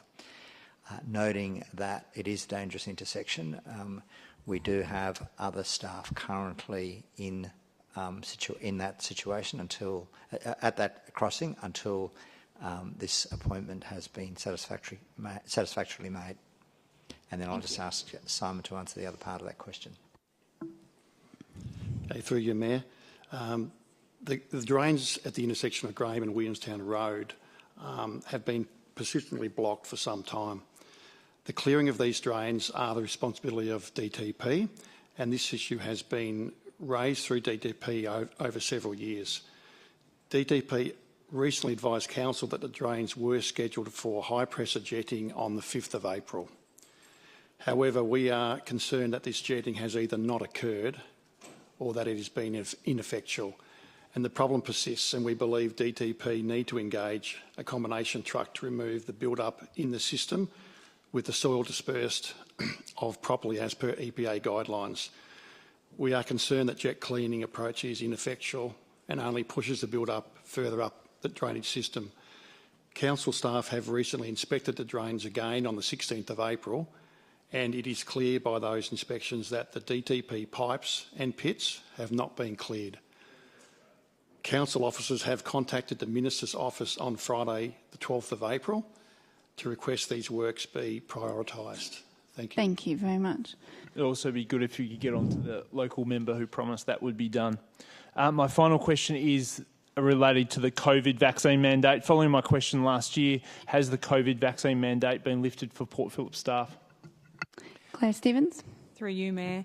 Council's COVID-19 workforce vaccination policy remains in place and does include the requirement for an initial COVID vaccine dosage. The COVID landscape has continued to evolve, obviously, including regulatory and government guidance in relation to risk controls and measures to protect health and safety. The executive team recently considered a review of the policy, which specifically considered the possible removal of the requirement for vaccination and its impact on risk, given our duty to ensure safe workplace. At this stage, we have not finalised any policy changes and are yet to formally consult with our staff following this review. However, I can advise that as part of the consultation, it will be proposed that Council withdraw the vaccination policy on the basis of the recent review, and we will soon commence staff consultation on that proposed policy change, as we are required to do under the enterprise agreement and under our health and safety legislation. Thank you. Councillor, is there any other questions tonight of general nature not on an item on the agenda? No? All right, I promised a break, so let's go ahead and take, let's see, what time is it? 7:52, let's come back at 8. Thank you. All right, item 6 on the agenda is the sealing schedule. Councillors, we have no items for sealing on tonight's agenda. Item 7, petitions and joint letters. Councillors, we have one petition on tonight's agenda. This is the 7.1 petition, Inkerman Safety Improvement Project. Do councillors have any questions of the officers in regards to this item? Councillor Sirkoff. Thank you, Mayor. I'd like to ask Council if they've got a date for when Council will be voting on the motion for the Inkerman Street improvement bike. Right. Brian T. Thank you, Mayor. Council is currently scheduled to consider how to progress with the Inkerman Safety Improvement Project on the 15th of May 2024, which will involve consideration of the options that have been put to the community as part of the community engagement process. Great. Any further questions? Councillor Nyagbe. I was wondering if officers could explain why we're considering a petition, given we've just completed consultation on the Inkerman Street bike path, and whether there'd be any delay to the project by accepting this petition. Brian T. Thank you, and through you, Mayor.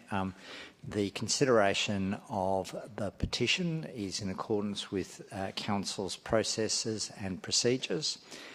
It will not impact a consideration of the 15th of May report, in the sense that the 15th of May report will set out the engagement process that has occurred and the evaluation of that engagement process. This petition has come in at the conclusion of that evaluation process, so it will be noted in that report. It will be identified and noted in the report, but will not be part of the council officer consideration of the engagement outcomes. Thank you. Any further questions? If not, we have an officer's recommendation. I'm looking if someone likes to move that or something else. Who would like to move it? Councillor Bond to move it. Councillor Sirikoff to second. Councillor Bond would like to speak to it. Councillor Sirikoff. Anybody else speaking to the item? All right, let's take that to the vote. All those in favour? That's carried. Thank you.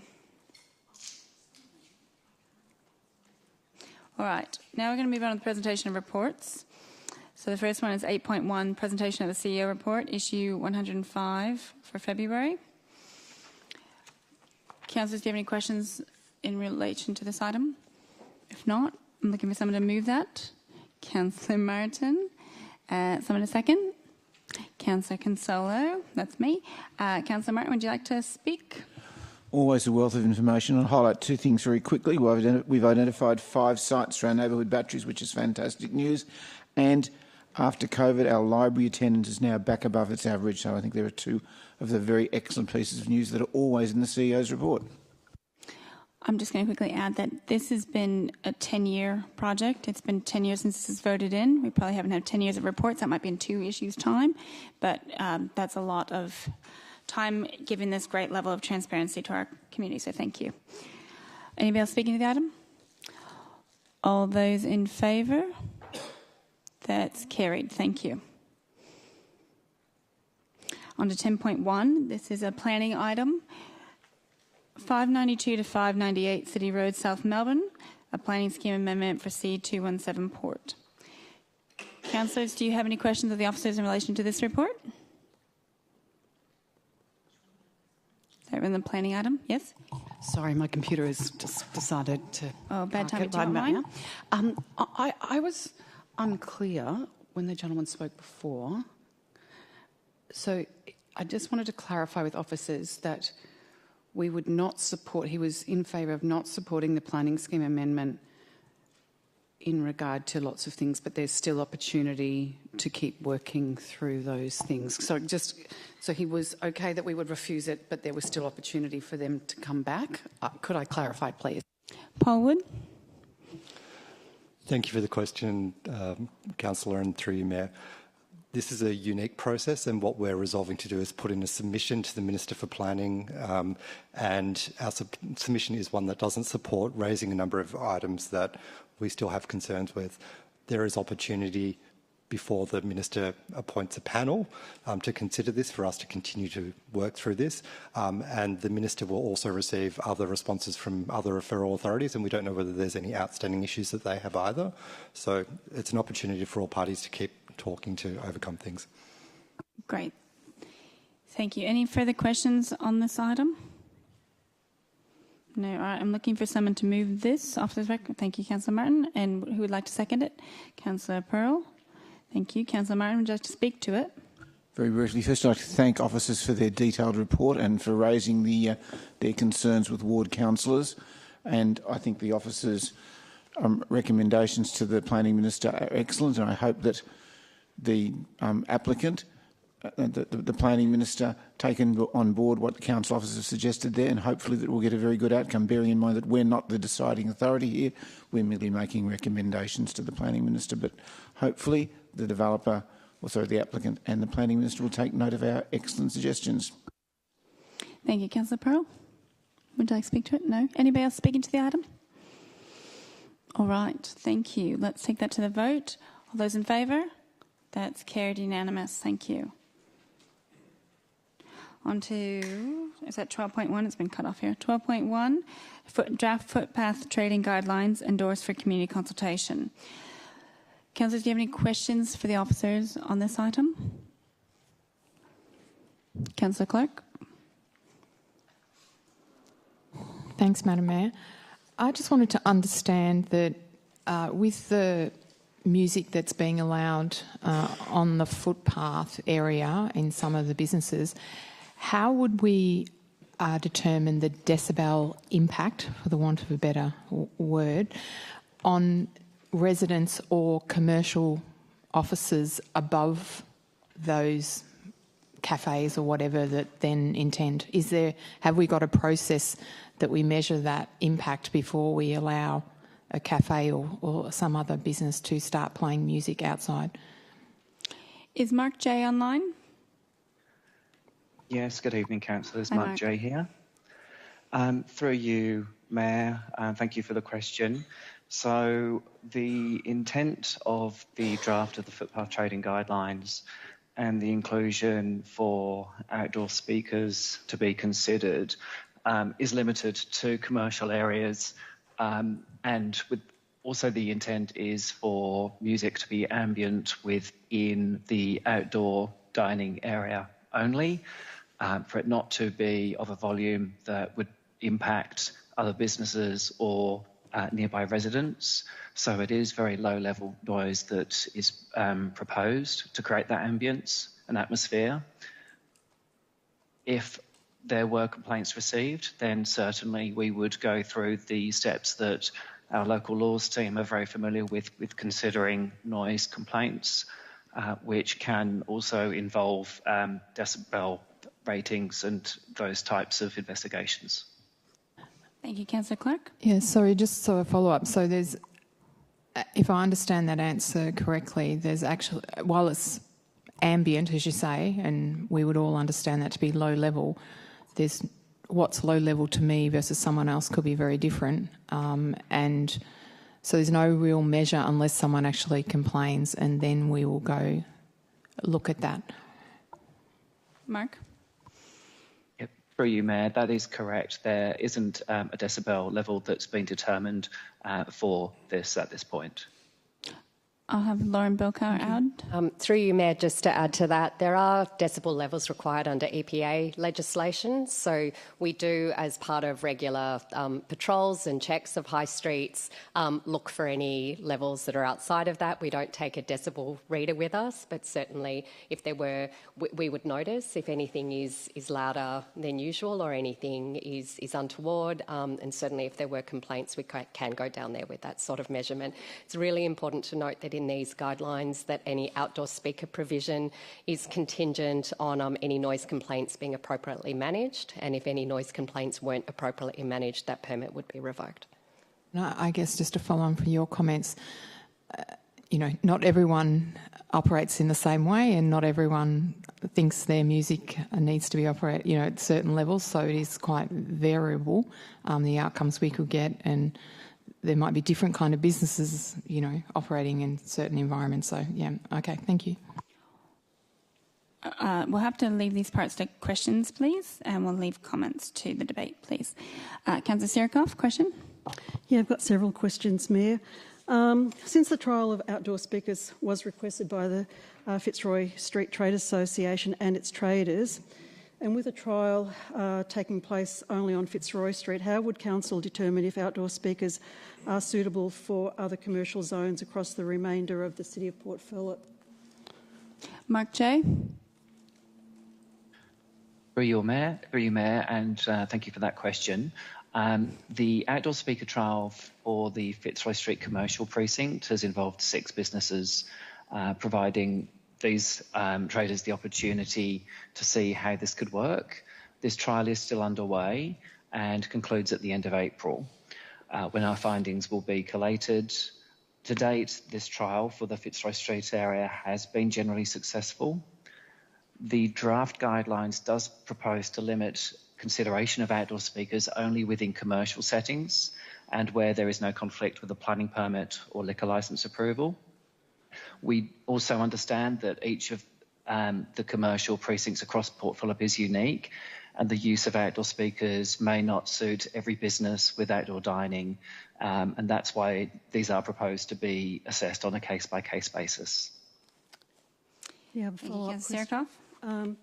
How would Council manage outdoor speakers in situations where a commercial zone and a residential area overlap or neighbour each other? I'm thinking of situations where, for example, a non-hospitality business, such as a law firm or an accounting firm or a residential apartment or house, is located, say, alongside or opposite or above a hospitality business, which is requesting outdoor speakers to operate from morning till night. How will the amenity of the neighbouring businesses and residents be considered? And would there be consideration for neighbouring properties to be consulted on outdoor speakers similar to the situation for footpath trading applications in front of residential properties? Mark J. Thank you, and through you, Mayor. The intent of the proposed addition to the footpath trading guidelines would be to support the background level music for ambience of the outdoor dining patrons. As mentioned, we understand that each precinct and business location is unique, particularly where there may be a sensitive interface with a residential property. Hence the need to consider these requests individually, taking into account the proximity of nearby residents and the potential amenity impacts. Importantly, if outdoor speakers were supported to a business, this would be on a trial basis, and officers would work with each business to address any complaints such as excessive volume or complying with the cut-off time.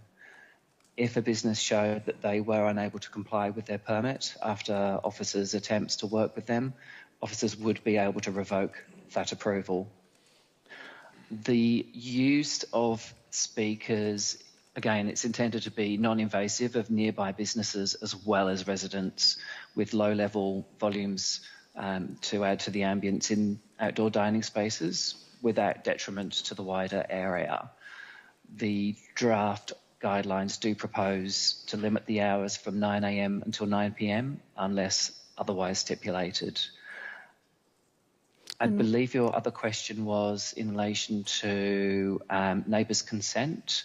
And to clarify that point, the current guidelines and these draft guidelines each request traders obtain the consent of a neighbour if a business wishes to extend their outdoor dining or a display of goods in front of a neighbour. Without that neighbour's consent, council can still consider allowing a business to occupy that public land in front of that neighbour. And that is if the key decision-making areas can be addressed, including safety, access and amenity. So if council tonight endorses the consultation of the draft footpath trading guidelines, this is the opportunity for all community members to provide their feedback, including the potential use of outdoor speakers. Thank you. And one final question. One final question, all right. Will council be reviewing other inner-city council policies on outdoor speakers to see what has and has not worked, such as in the City of Melbourne? Mark J. Through you, Mayor, in the preparation of these draft guidelines, officers have reviewed the outdoor dining policies and guidelines of other inner-city Melbourne councils, including the City of Melbourne's. During this review, officers found that some inner-city councils already have the ability to consider amplified outdoor music to outdoor dining areas on a case-by-case basis, and officers will continue to liaise with these councils to obtain their feedback and learnings so far. Thank you. Any further questions tonight on this item? Okay. We have Councillor's recommendation, or Officer's recommendation. Would Councillor like to move that or something else? Councillor Bond to move. Who would like to second this? Councillor Pearl. Thank you. Councillor Bond, would you like to speak to it? Just briefly, this is putting these guidelines out for community consultation, so we'll have an opportunity for us to hear from the community and they'll be able to bring these back to us with any concerns and feedback they have. The fact no one came along tonight to speak to these is probably a very good sign that our community is very comfortable with these guidelines the way they are written, but we'll look forward to hearing from them when they come back and speak to us, if there is anything in here that is of concern to them. Thank you. Councillor Pearl? No? Any other councillors speaking to the item? All right, let's go to the vote. All those in favour? That's carried unanimous. Thank you. All right. We probably could do the next two en bloc because they're quite similar, but I didn't agree to think about that earlier. So we're going to do 12.2, proposed Fitzroy Street special rate and charge declaration report. But I hear there's an officer correction that needs to be read out. Lauren Bilkower. Through you, Mayor, when drafting both proposed Acland Street Village and Fitzroy Street special rate and charge declaration reports, an officer error led to net annual value being incorrectly referred to as net asset value. Specifically in section 4.8 of each report and the second paragraph of the attached declarations, net annual value has been incorrectly referred to as net asset value. For the purposes of this report, this error does not substantially change the contents or intentions of the report or Council's ability to vote on the recommendation. However, we wish to ensure that councillors are aware of the late correction. Great. Thank you very much. I'll note that for both this item and the next item. Okay. All right. Councillors, do you have any questions of the officers in relation to this item? No. All right. Looking for Councillor Bond to move it. And who would like to second it? Councillor Sarakoff. All right. Councillor Bond, do you speak to this? Yes, I'd just like to commend the terrific work done by both traders' associations in our city, both Fitzroy Street and Acland Street. They mentioned tonight some of the events they've supported in conjunction with us, such as the Blues Festival, St Kilda Festival. They've done a lot of work on many other activations in our city. They've come to us with things like requests for outdoor speakers.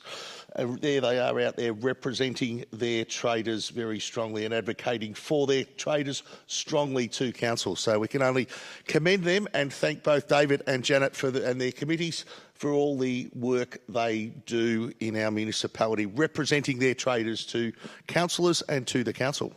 Well said. Councillor Sirikoff? Yeah, I'm totally supportive of going forward and finalising these two motions for the Acland Street and Fitzroy Street Traders Associations. We've always got some great events happening on those two streets, and this year we're going to have a Mother's Day event. So on Acland Street, on top of our annual Father's Day car special event. So I'm really looking forward to those this year. Thank you. Thank you. Any other councillors speaking to this item tonight? All right, it is just the Fitzroy Street. We'll have to do it again for the Acland Street, so sorry about that. But let's go to the vote. All those in favour? That's carried unanimous. We'll go straight to 12.3, the proposed Acland Street Village Special Rate and Charge Declaration Report. Councillor Crawford, you ready to move it? Okay, and Councillor Baxter to second. Councillor Crawford, would you like to speak? Just to reiterate, these business associations do such great work, or trader associations, for our community, and I just want to thank them for all the work they do, and looking forward to the next tranche of promotions and way they work with council and with the community to deliver good outcomes. Thank you. Councillor Baxter? Yeah, sure. Look, speaking to councillors from different councils across the state and their relationships with different traders associations, I'm often surprised to hear sometimes they're quite combative and, oh, geez, do you have traders associations and special rates? They can be a pain. And I sort of go, well, no, not really. Like, we have a really great and constructive relationship with Fitzroy Street and Acland Street in discussing issues like special rates and how they can use them, and the other things that are occurring on their streets. I'm really impressed with just how constructive and willing to work with us these groups are. So I thank them for their representation of their businesses and their support of this process and working with us. Excellent. Any other councillors speaking to the item? No. Let's go to the vote. All those in favour? Carried unanimous. Thank you. Now, I think at the start of the meeting I was thinking all this would drag out a little bit more, but we're on to the budget item. Does anybody need a break before, or we're ready to roll into it? Guys, no break. Can we do that? There's been a request to move the notice of motion up because we have other people in the gallery. I bet you do appreciate that. Governance is going to do a little check, so... It is a mayor's meeting.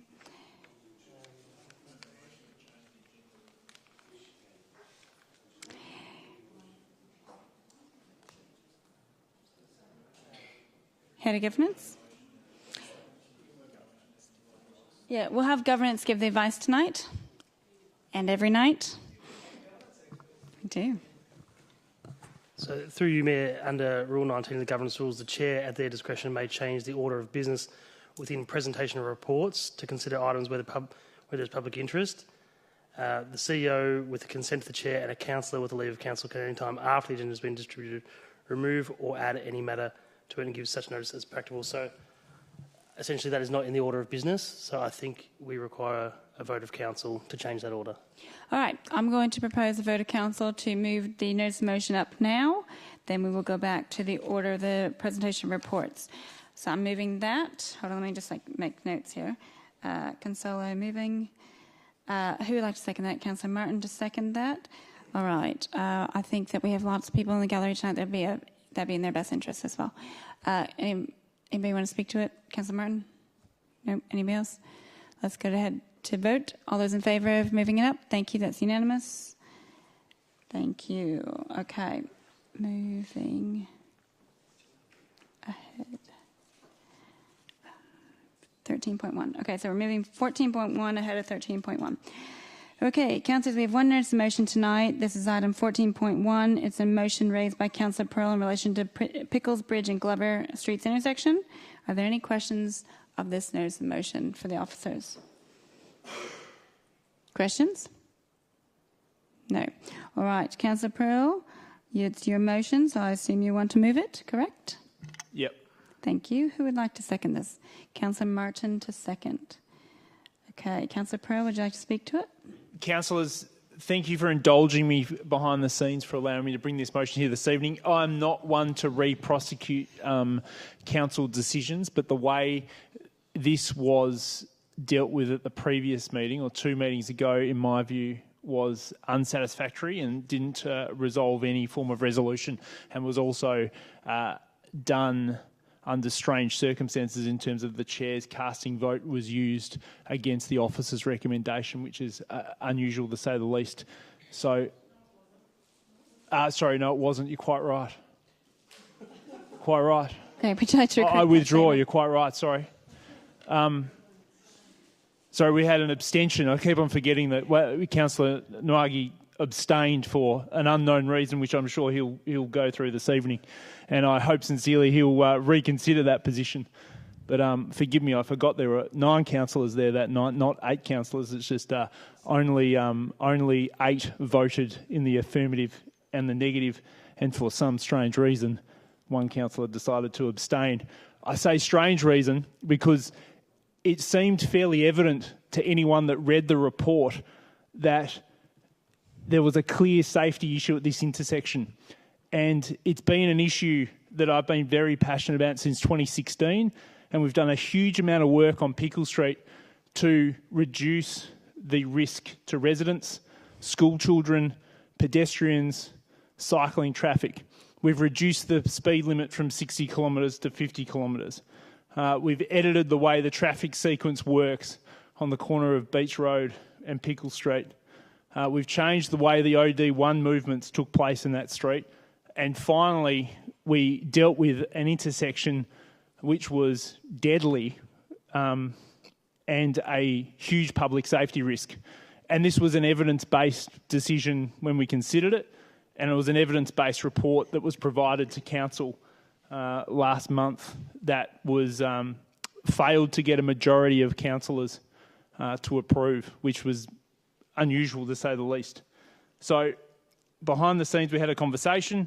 I appreciate the people who have come here this evening and have come to previous meetings because their involvement in this debate has been influential with councillors, I hope. Councillors, this is an opportunity not necessarily to re-prosecute a decision of the past, it's to consider any new information that's come to hand since we made the non-decision at the last meeting because we failed to get a majority, but to do the right thing according to an evidence-based decision that's contained in one of the better officers' reports I've ever read for this region, this area rather, to improve public safety with no material amenity benefit, no material detriment to amenity in terms of increased traffic flow to surrounding streets.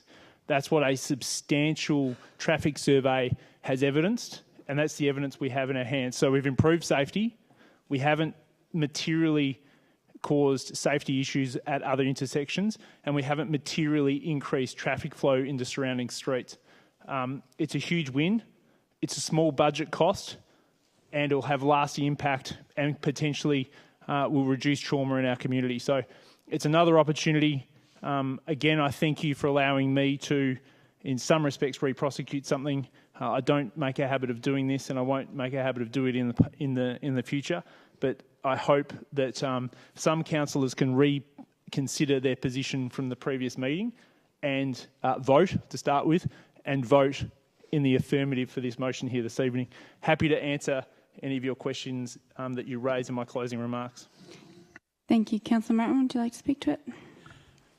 Thank you to everyone who's come and spoken to us tonight, and I've listened very carefully, and I couldn't help but be moved by the passion and the truthfulness and the honesty and integrity that the speakers shown.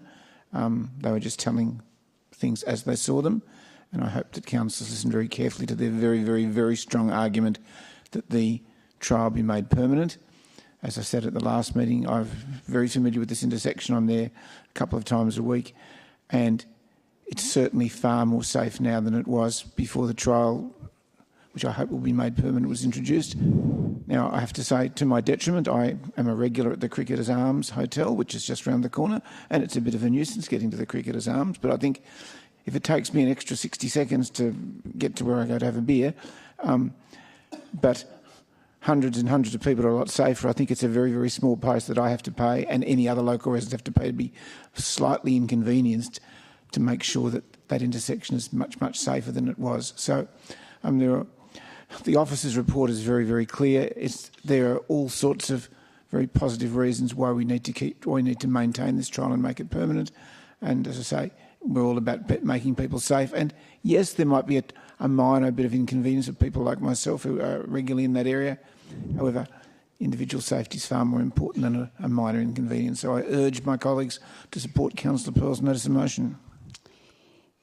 I'm going to propose an amendment, and I'd like to add an item based on somebody spoke tonight that we start a process to consider changing the one-way direction of one of those sides of Crookshank Street.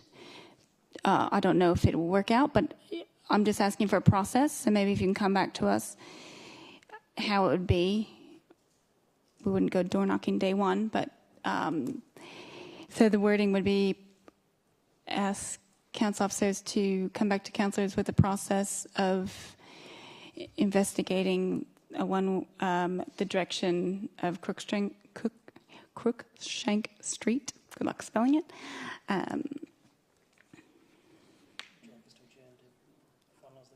No, I think it's fine.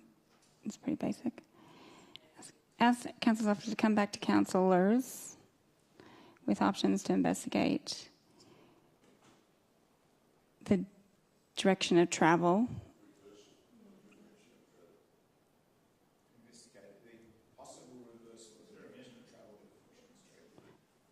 Oh, I'm open to ideas here. It's all on the fly. I appreciate when the community brings ideas and we can try to take them on board.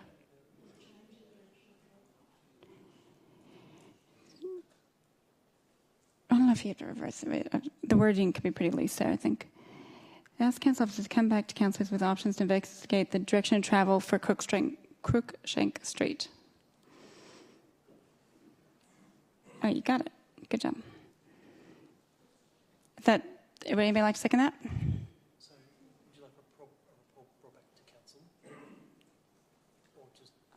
Oh, sorry. Okay, wait, yeah, so it's governance. I'm asking for a process, so would there be, I guess, a briefing, maybe? Is that what you need? Through you, Mayor, what I'm attempting to clarify is if it would be required to come back to council for a decision and if that would materially impact the existing notice of motion. I'll leave the what needs to be done to the CEO. Through you, Mayor, just if that is the intent, suggest that we change this to requests officers report back to council rather than councillors, with options regarding. Thank you for your patience. I think it matters a lot. Direction of travel for Crookshank Street.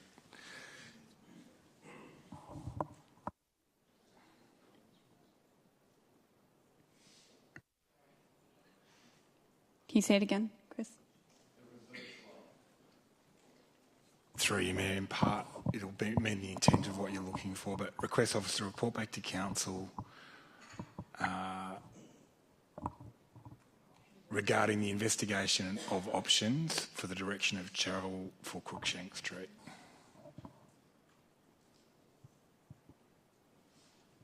Yep, I think that's fine. That it could probably be worded differently, but I think that works.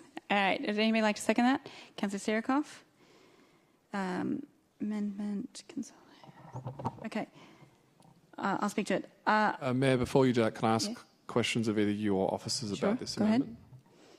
I just wanted to ask probably officers more than yourself, whether this was considered as part of the process up to this point and why there was no suggestion of changing the direction of travel on Crookshank, because I've definitely heard that from residents before. So was it considered and why didn't any further option come to councillors? Brian, are you able? Just check. I think Tom might be online. Tom, can you hear us? Are you online? Yeah, I can hear you. Okay, Tom? Through you, Mayor.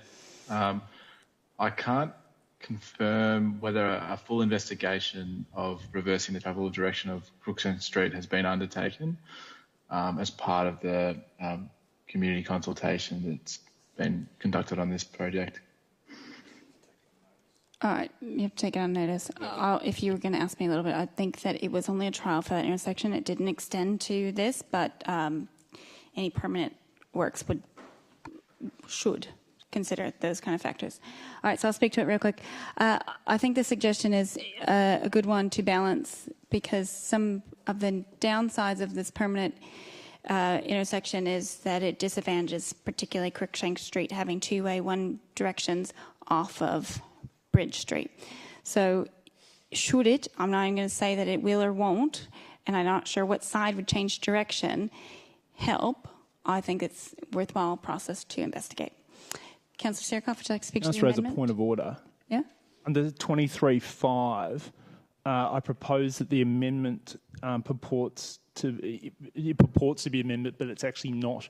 It doesn't directly relate to the notice of motion that doesn't mention Crookshank Street, nor does it purport to be part of that area. So it doesn't actually refer. It's looking like an amendment that's not. It is actually a separate notice of motion in and of itself, and it should not be considered as an amendment here this evening. It's not quite to the level that it is against the original motion, but it's a very different motion to what is actually being put here. So I think it should be struck out under 23.5. If I'm reading the governance rules right, they're on our website, so I didn't bring my hard copy.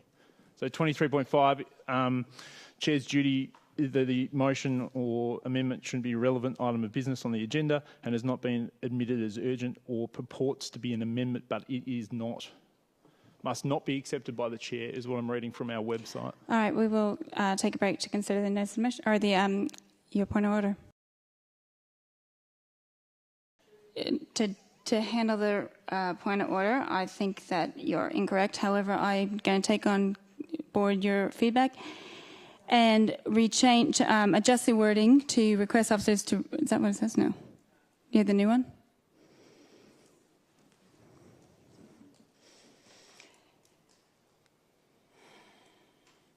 Notice the concerns about the safety and amenity at the intersection of Pickles Bridge and Glover Streets, and request officers investigate options for the direction of travel for Crookshank Street as a way to improve safety and amenity in the area.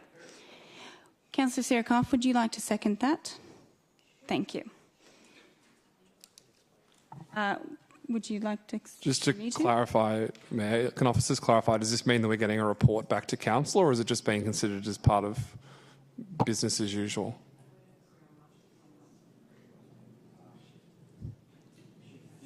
Through you, Mayor, the intention is for a report back. Did you change it again? Yeah, the intent is for the report to come back to councillors. Do you need to do it again? Council.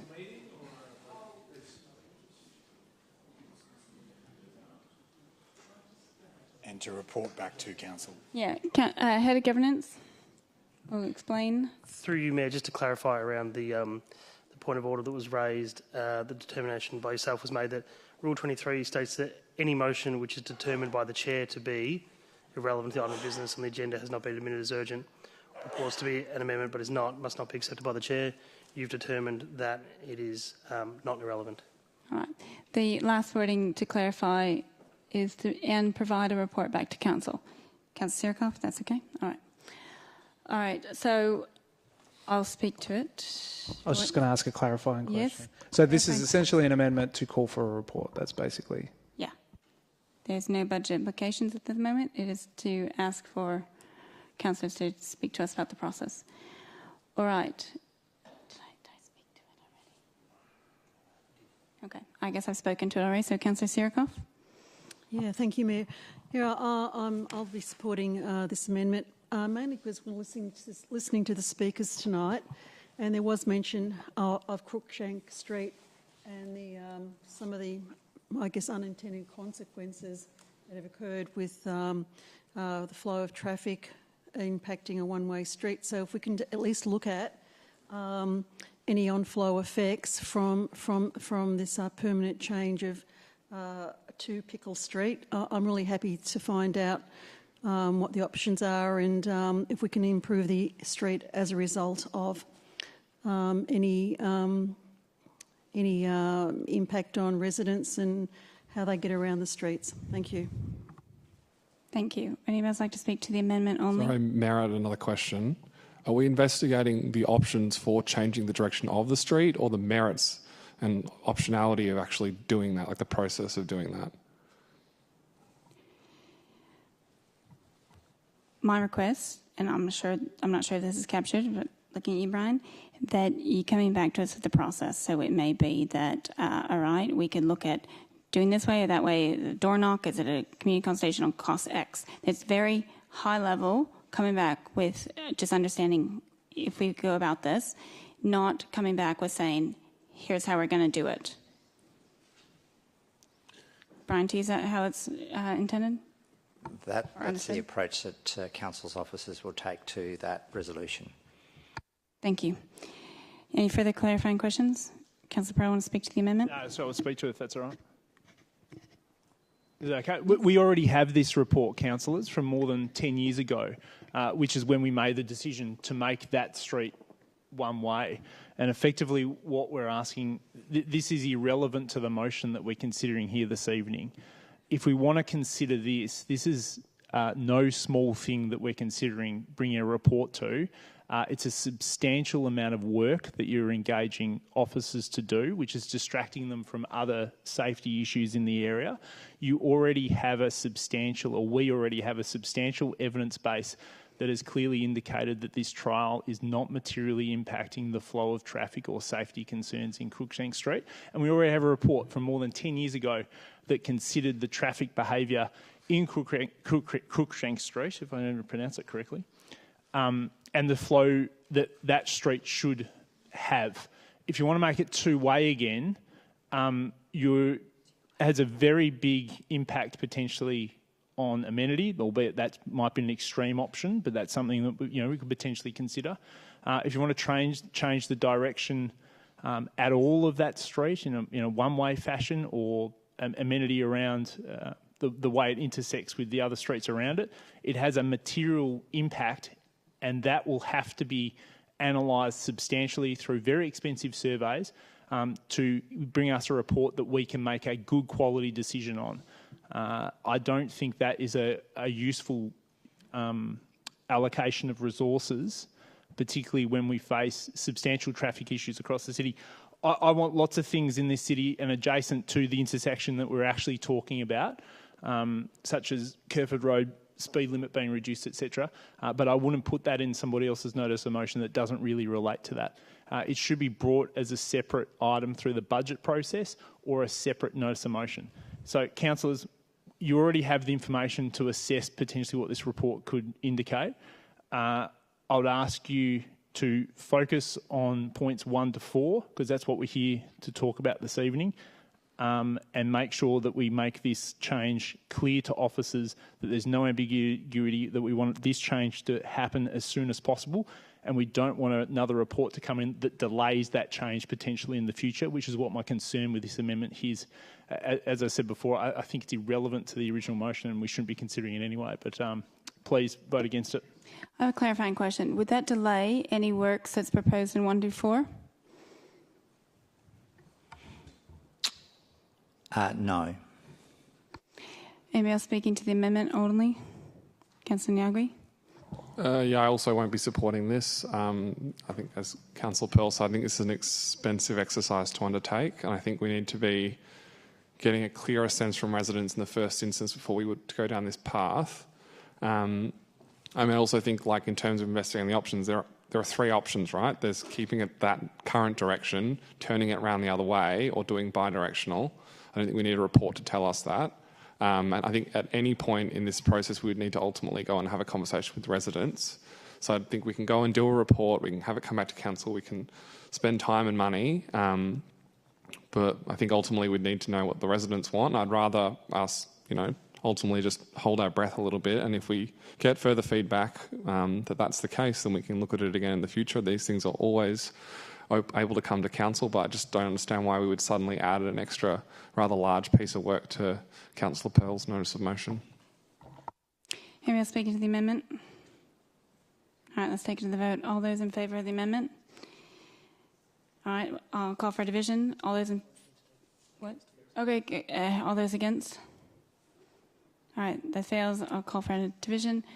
All those in favour, Councillor Clark, Councillor Consultor, and Councillor Sierrakoff. All those against, Councillor Crawford, Councillor Baxter, Councillor Martin, Councillor Pearl, Councillor Nyagui, and Councillor Bond. So that's failed. So we go back. So it's just 1 through 4. And Councillor Pearl and Councillor Martin have spoken. Who would like to speak to it next? Councillor Nyagui. Thank you, Mayor. Firstly, I'd like to thank Councillor Pearl for bringing this notice of motion. I know, having gone on this process before of having a conversation with colleagues about changing an existing decision, in my case it was around the Fitzroy Street toilet. It's an uncomfortable one to have, but I think from time to time it needs to happen. To explain a little bit about where I got to initially, I wasn't fully satisfied that this was the best and final option to take, which is why I abstained. I was very concerned about the safety issues that have been raised by the community and by our reports, but wasn't quite certain that I wanted to pull the trigger and make this permanent. We've kind of had a bit of a further time to think. We've had further conversation with colleagues and with council officers.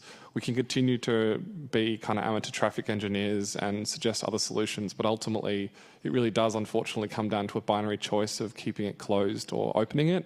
And with those two options in front of me and no other options available, I just can't, in good conscience, open this crossing. It is dangerous.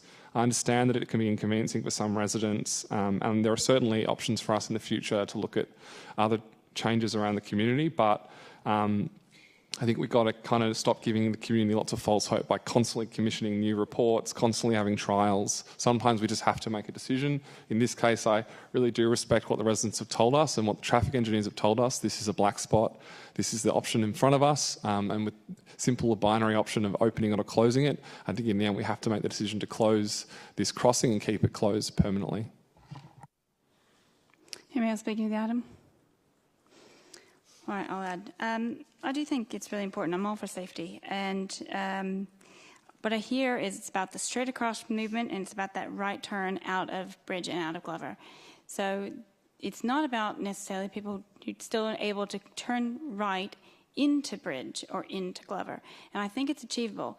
I foreshadowed a notice of motion, and I'll tell you behind closed doors, I had it written up. And there was another notice motion written up that also supported doing another, extending the trial so that you didn't have the version of it got opened up, right? But it was investigating further options because I still think that doing this is a bit harsh on this whole area and all of Port Melbourne. I get from the Glover side. So I'm fine with restricting going straight across. I think that's very dangerous.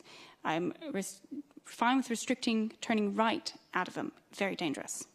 But I still think you should be able to turn into those streets from Pickles. So maybe it's a difference of opinion, but I still respect that safety. And I can see that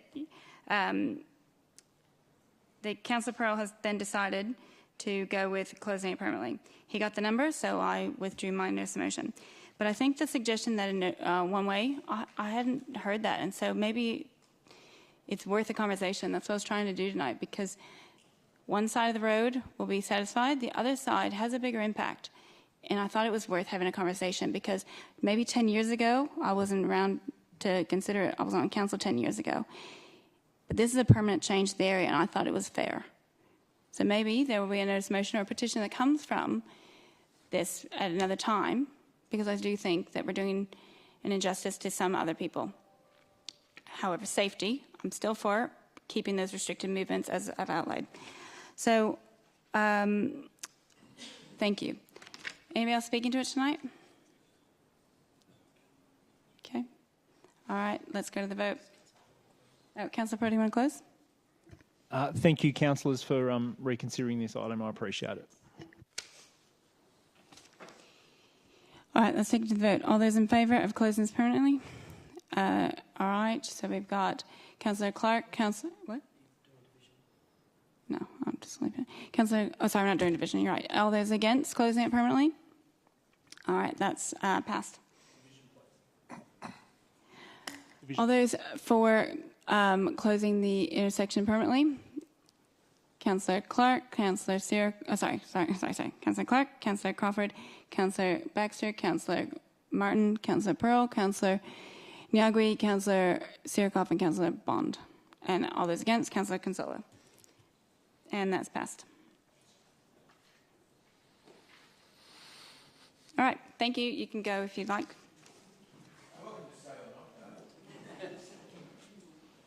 Does anybody require a break? No? All right. Budget's going to be long, but we can get through it.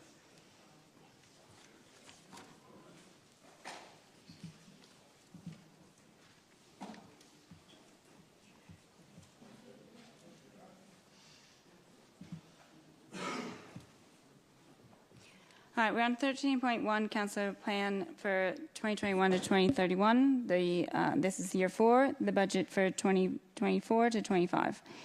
Release for public consultation. All right.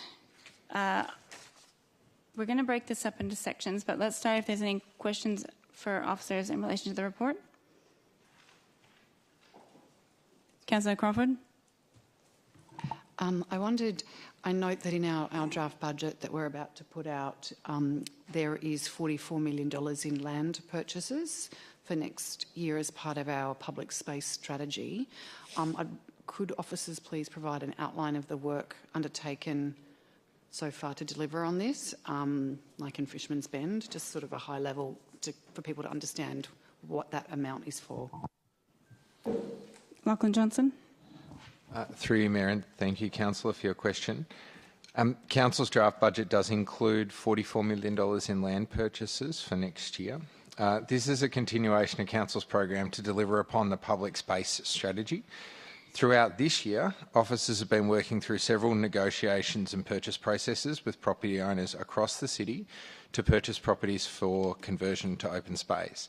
While some of these remain confidential due to the commercial nature of these processes, I can advise that several properties have been purchased and Council will soon be in a position to share more detail on this exciting development. These acquisitions will, over time, be converted to open space for neighbours, local residents and visitors to enjoy. The $44 million in the draft budget for 24-25 includes the settlement of a number of properties, including the previously announced major acquisition of the Australia Post site adjacent Northport Oval in Fisherman's Bend. Thank you. Any further questions on the... Okay, Councillor Nyagui. Just a quick one on how the budget was impacted by last year's decision to not do the full rate rise. Peter Liu, are you taking that one? Are you on? Through you, Mayor, while Peter gets his thought processes together, I think we obviously start. I can't recall the precise numbers, but we obviously start from a lower base from this year's budget, and it probably has more of an impact over the 10 years than strictly this year's budget so far. But to clarify, we have had an impact in terms of a lower baseline for us to go off this year from the decision made last year. Through you, Mayor, that's correct. We have a lower revenue base, and so the rates cap applies to that lower revenue base, which has an ongoing impact on rates. Councillor Bond? How much interest revenue did we receive last year? Who wants to take that? We did have a through you, Mayor, Peter might be able to pull that figure out, but what we do know last year, we did have a few windfall gains. Interest revenue with the changes in interest rates going up more than what we had envisaged, plus we had a higher balance of reserves, which meant that we did benefit significantly in a one-off kind of way. And similarly, we bounced back on our parking revenue better than we thought we were going to in the budget last year as well, but that hasn't sustained through, but that did put us in a better position last year. Councillor Bond. And just a follow-up question. Did any other council in the state receive more interest revenue than the City of Port Phillip last year? Through you, Mayor, I'd have to take that one on notice. Through you, Mayor, I just want to answer that question on the interest income last year. We received $4.6 million last year in interest income.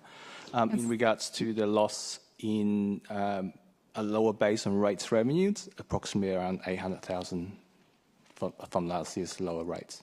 Okay, Councillor Bond. That $4.6 million in interest revenue on the $150 million worth of reserves, is that a result of sound financial management from this council over the last 12 years? Sorry, I shouldn't laugh. Kind of loaded. Through you, Mayor, I believe that... That was luck. I believe it's a mixture of things. I believe it is overall that we have had a history over the 10 years that I've been here of sound financial management. But there were some things last year that were, as I said before, windfall gains that we weren't expecting, that came about because of positive things in the external environment. But in other years we've been impacted negatively by negative things that have happened in the external environment, but because of our strong financial management we've been able to stick within or below the rates cap. Councillor Crawford. Now, I'm not sure if I forgot to think about this before. We recently were hoping to get a grant for something. Do we need to, am I allowed to mention that in terms of future that will have to be an adjustment to the budget? Or is that something I should keep to myself until the next, when we come back? Lachlan Johnson. Through you, Mayor, so I might defer to Mr. Luder to talk about the numbers, but yes, Council had put in a grant application for the refurbishment of the Broadway Bridge in Elwood, and we were advised that earlier last week, an announcement was made by the Minister, and the City of Port Phillip was not in the list of funded councils. Mr. Lew will be able to outline what the grant application was for, actually. Brian's going to help me. So we'd budgeted for grants of $2.24 million. So that has not been provided across the 2024-25 and 25-26. So that will have to be found from alternative sources. Thank you. So to clarify, we will have to find that in the budget going forward. So there will be an adjustment, even though we're going out to consultation. Through you, Mayor, we're not proposing to adjust the budget before we go to consultation, but we will, during the consultation process, we'll update the budget for all new information, where we are with the capital program, grants, etc. I just want to make clarity, what was a federal government funding program that we missed out on? It was the state government that changed legislation to make that bridge our responsibility, which they did during the middle of a long-standing contested negotiations around ownership. Thank you. Councillor Crawford. But going forward, obviously, if we're drawing down on our reserves for $44 million, etc., we're not going to get anywhere near that kind of interest, given that we're taking a lot out in next year. If the interest rates, assuming they stay the same. Through you, Mayor, that's correct. We forecast a significant reduction in our cash reserves, which means that there's less money to be invested in earning income. Councillor Bond. How much rent are we going to get from Australia Post for the site we purchased with that some of that $44 million, or vast majority of that $44 million worth of reserves, which will result in lower interest rates next year? Malcolm. Through you, Mayor, you'll have to give me a few minutes to get that figure. If you can do that, I can go back to you. Through you, Mayor, it'll depend. There's an option around whether they relinquish the site or they hold on to it for up to further 12 months off the top of my mind, off the top of memory. I think it's around $1 million. We might have negotiated up sorry, but initially it was around that figure. But yes, I think Anthony Savage-Coff did a very good job in negotiations, so that we can confirm that in a minute or two, or we can do that outside of the meeting. But it's a significant sum. Any other questions while we're waiting?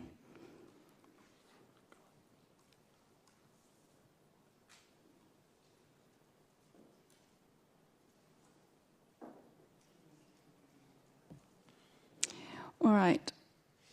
I think we can keep moving and maybe it can be clarified. All right. Councillors, if there are no further questions, we have the officer's recommendation, but it has multiple parts. I'm going to propose that we're going to move through it in sections. I'm proposing that I'm going to look for a mover and a seconder for part 1 and part 2 together. Let me scroll. Would anybody like to move part 1 and part 2? Councillor Martin, thank you. Councillor Bond, second. So keep up my notes here. Okay, Councillor Martin, would you like to speak to part 1 and part 2 only? Thank you, Mayor. Firstly, a big thank you to my 5 colleagues who at the previous council meeting endorsed that we would be increasing our rate by the 2.75% rate cap, which is going to make the job of the council officers a little easier in dealing with the major increase in building expenses, the effects of inflation, officers' salaries and so on. And I also thank my colleagues for the variations in the resident in the rates in 3.2.2, because we're now levying significantly higher rates for derelict land, unactivated land and vacant land as an incentive to those people who are land banking to move on and either build up or go away. I note that we've been able to keep the default waste charge at 2.72% increase. That is below the rate cap and below inflation. So well done to our team for being able to manage that.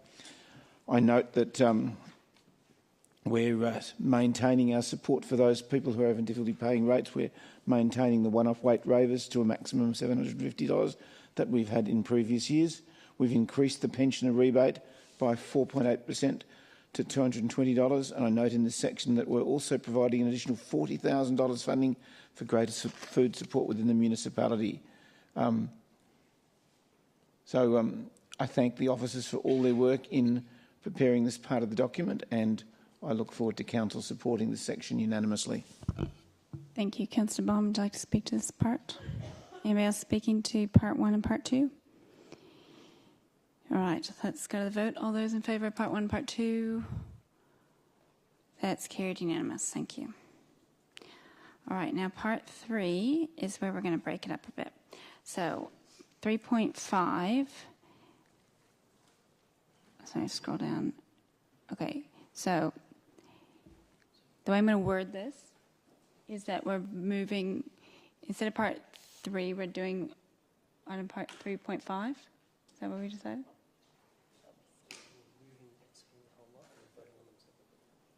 Oh, sorry. Okay, sorry. We'll redo that. We're going to move and second the whole lot of part 3, but we're going to vote individually on each item underneath it. Yep. So I'm looking for a mover or a seconder. Councillor Crawford to move. Councillor Martin to second the whole lot. But so the reason we're doing it like that is that, councillors, to be clear, you are speaking, the debate now is on all the items listed below it, all 6 items. This is your one shot at speaking about all of them. Then I'm going to break it down individual voting. All right. So thank you, Councillor Crawford. You can start if you'd like. You know, this is a difficult budget. There's a lot more challenges and headwinds than there have been in previous years, even though we thought COVID was bad. But there's some really good projects that we would like to additionally fund out of our budget that are not, business as usual. Noting that in the earlier part we have put more money into food because we know that cost of living, there are more people who have facing food insecurity in this city. I'm speaking in support of all of the various items under this section 3. I think one of the interesting things about being on council is that it may not be your passion or your interest, but we have a wide and varied community, and therefore funding things that appeal, support, incentivise, encourage the variety of different people in our community is important. And I think that personal views sometimes get in the way of actually supporting the various, very popular, very supported, different organisations, different aspects of community. So I would urge my fellow councillors in regards to the variety of things here. They may not all be your cup of tea, but that doesn't mean they don't have value and should be supported. I'm particularly supportive of increasing the money to St Kilda Festival. We know that inflationary costs have meant that the value of the dollar doesn't go as far, and we know that this is a highly successful festival, not just for our traders but for emerging artists and Australian artists, and as well as just a damn good day. And given that we are looking to become a live music precinct, we have a long history for it, I would encourage councillors to support this in order to deliver the scale and excellence of the St Kilda Festival. The other one is the Eco Centre funding, beyond just the CPI rise. We're about to open a really amazing building, albeit a bit delayed, but there is an opportunity to showcase this building and what the Eco Centre do and our sustainability and environmental credentials in this city by opening on weekends. And there's a lot of people who work during the week, so cannot get there, cannot see the wonderful things that happen, are not aware, are not able to tap into some of these community programs as much as they would be on weekends. So I think it is actually a requirement of council to be able to provide these kind of services 7 days a week, so we are catering for everybody, not just those who happen to be retired or do shift work or who are financially able to not work as much. So I think that I would encourage councillors to really get on board with that. It is just a trial and see how it goes, but I think we'll be surprised at the number of people that take up the opportunity to visit and participate in the Eco Centre activities on weekends. I'll leave it there. I know that I have right of reply, but so most, actually there's one I won't be voting for, I just realised, but most of them I do think that we have to look at these changes, these opportunities, and consider them more broadly, not just from our own personal point of view. Thank you. Councillor Martin. I'll speak to each of the dot points separately, if that's all right, Mayor. Mm-hmm. Over Easter, I went and saw my sister-in-law, who's the Secretary of the Australian Mycological Society, who are Australia's leading experts in fungi, and she and her partner are experts in Fusarium wilt. So our Easter dinner time conversation was the damage that this could do, and $90,000 is a very small sum of money to save all of our palm trees that are on the foreshore. I think it's an essential expense. I don't think we can not do this, because otherwise we'll lose that wonderful character that St Kilda has, and I'm not sure what Paul Kelly will be able to sing about, because we'll be losing some of the highlights of our foreshore. As Councillor Crawford has said, just to maintain the St Kilda Festival at its current level, at its very, very successful current level, we need an additional $250K, and we all value that festival. And if we don't spend this money, we won't have anywhere near the successful program that we had last year. As Councillor Crawford has said, just to maintain business as usual, the Eco Centre dealing with inflation and all the other things that we've been talking about, that extra $51K will just allow them to maintain their heads above water and address the impact of inflation on their running. There's also a sum of $68,000 for an 18-month trial only. When we had some discussions with this with our colleagues, some of us would have liked to seen it made permanent. Some weren't sure whether it should happen at all. But I think an 18-month trial of a weekend program where the Eco Centre will have a fantastic opportunity to educate our community about our climate emergency action plan and maintaining the Eco Centre and all its volunteer workers, because most of the workers at the Eco Centre are volunteers. So we're probably getting $500,000 worth of support for our $68,000 to open the Eco Centre at weekends. I urge you to support that. I have mixed feelings about the CCTV because I don't really believe council should have to pay for CCTV. If push comes to shove, I'd have to think very carefully as to whether I would, if the choice was having no CCTV at all, and I'm not sure my colleagues will agree with me, then I might have to consider council putting some money in there. So I'll listen to the debate about that and see how I go when we come to 3.5.5. And the last topic there, our long daycare fee increases. As many of you know, I'm on the board of another childcare centre in the city of Port Phillip. It's not a paid position. I don't have a conflict of interest there. I'd like us to be able to keep our fees down as low as possible, and whatever number appears in the budget when we go out to consultation, if $157 is the number that we go out to consultation with, it may well be that in the course of the budget consultation we can reduce it, because my gut feel is I'd like to be able to keep that number as low as possible. So again, I've got an open mind as to how I'll vote on 3.5.6. But whatever we put into this draft budget, that's what it is. It is a draft budget, and the community will tell us if we get things wrong. So if, for example, the community want our St Kilda Festival to be even bigger and even better, they might tell us that 250k is not enough. They don't want business as usual. They want something much bigger and better, and we need to take note about them. I know there's some very, very strong supporters of the Eco Centre, and they might say, look, it's wonderful that you're supporting us for business as usual, but we can do so much more if we had a little bit more funding. So again, we'll need to listen to our community. So I urge you all to think very, very carefully as we come to each of these items, and we make sure that whatever we do our best to make sure that we service the good citizens of Port Phillip in the best possible way. Thank you. Who would like to speak next? Councillor Nagri? I'd like to move two amendments. Okay. Well, one amendment that we'll vote on separately. All right. I think the officers have the wording. Yeah. So 3.6 and 3.7. Can you read them out when they come up, please? Or I will actually make one minor change as I'm reading it out.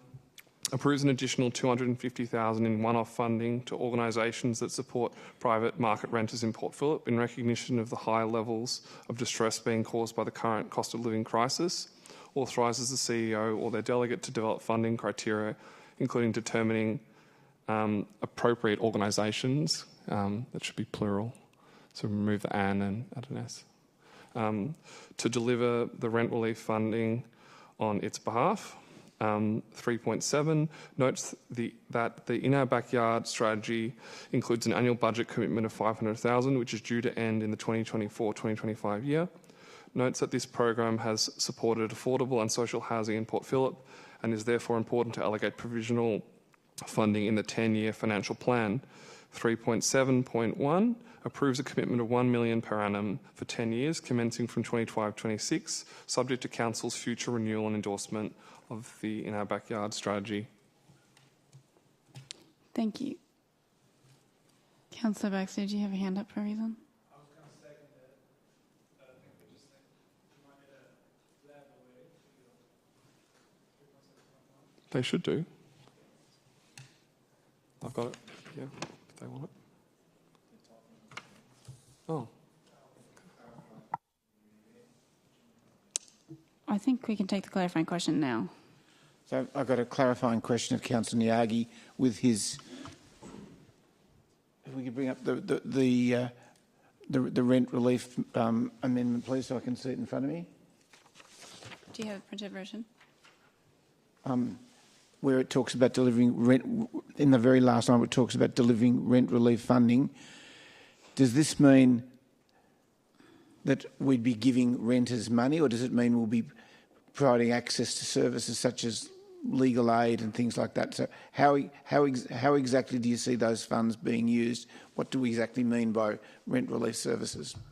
No, so it won't be funding for rent relief. It probably should say rent support, really, just so it's clear compared to the rest of the amendment. So no, this is about supporting organisations that then support renters. There's a variety of ways we can support renters. Council does not have the financial means to provide rent relief, but we can provide additional support to the organisations that support the 50% of people who live in Port Phillip and are renters.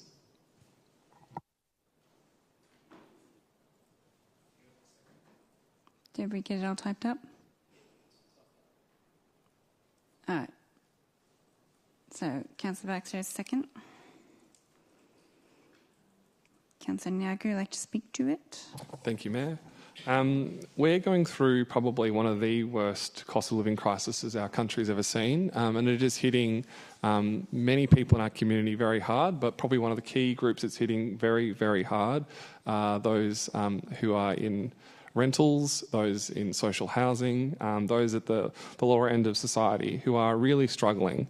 There are not a lot of things council can do to totally relieve that burden, but considering the fact that we were so concerned last year to support wealthy landlords, that we provided, I think it was nearly $12 million over 10 years, I think it's not unreasonable for us to provide some support to the 50% of people who live in our city and are renters.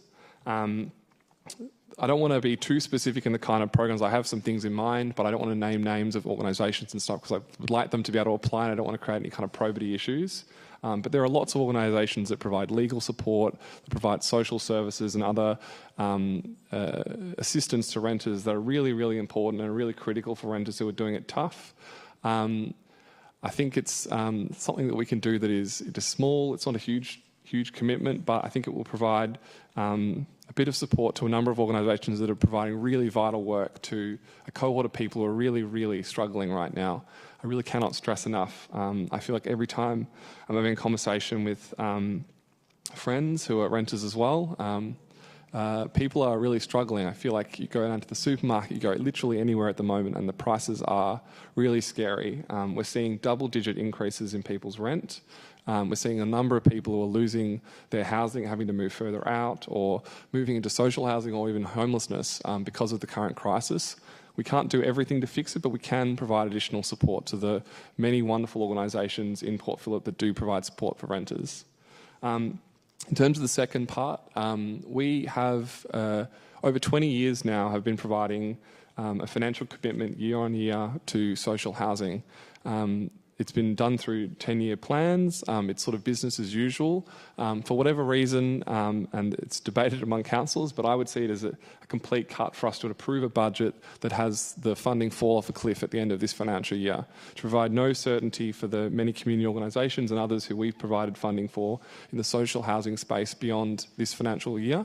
I think it will make it only more difficult if we don't budget for these kind of funding programs, critical funding programs that council provides, if we wait another 12 months and ask officers another 12 months to find the money. If we think it's really important ongoing, and I think it is, then we need to be putting it in the budget now. It's not going to have a financial impact until next year, and there's a lot of work I think needs to be done over the next 12 months, including the commencement of a new strategy around affordable and social housing. But ultimately, if we don't budget for these things, it gets harder and harder and harder to find the money when we need it. I can't think of anything more crucial. I will note that the current commitment is $500,000 a year. I think given the significant increase in the cost of pretty much everything, I think it's really important that amount significantly increased to $1 million per year. And the reason I think that is because we know that the cost of social housing is going up.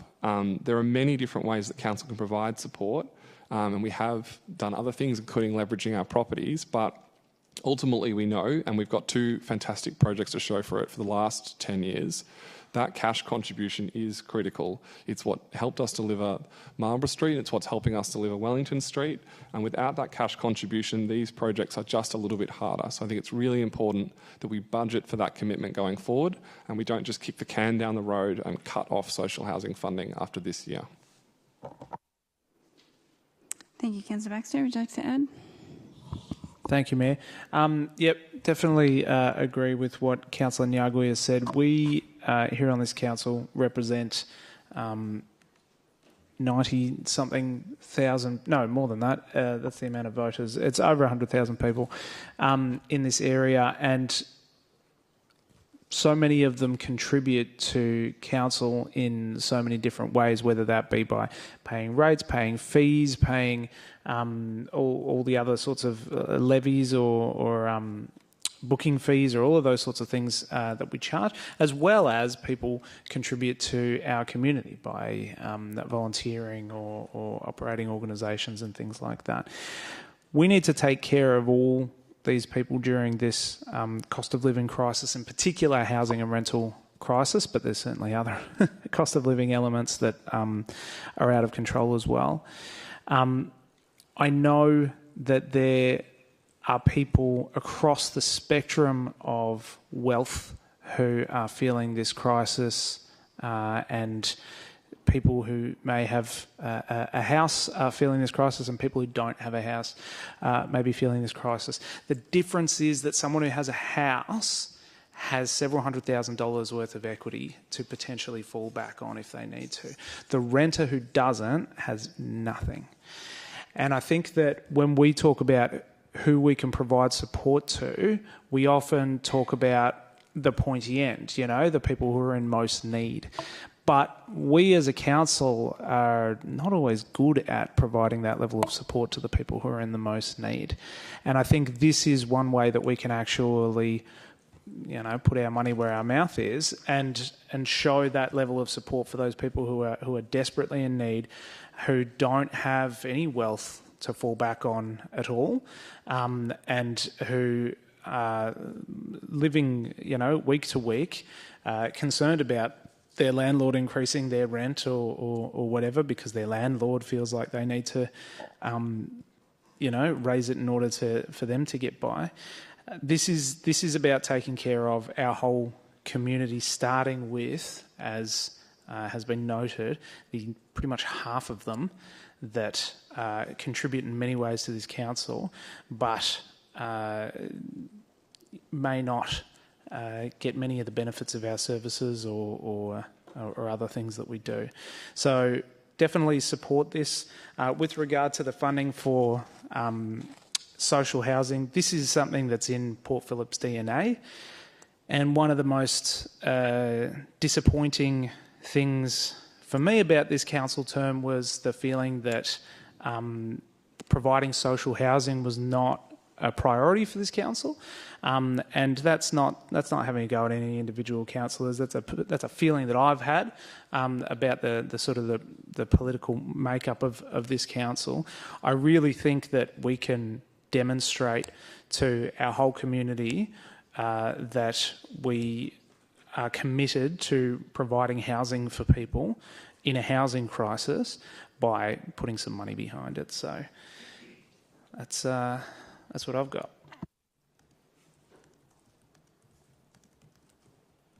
Just give me a minute on a governance question. So if we were...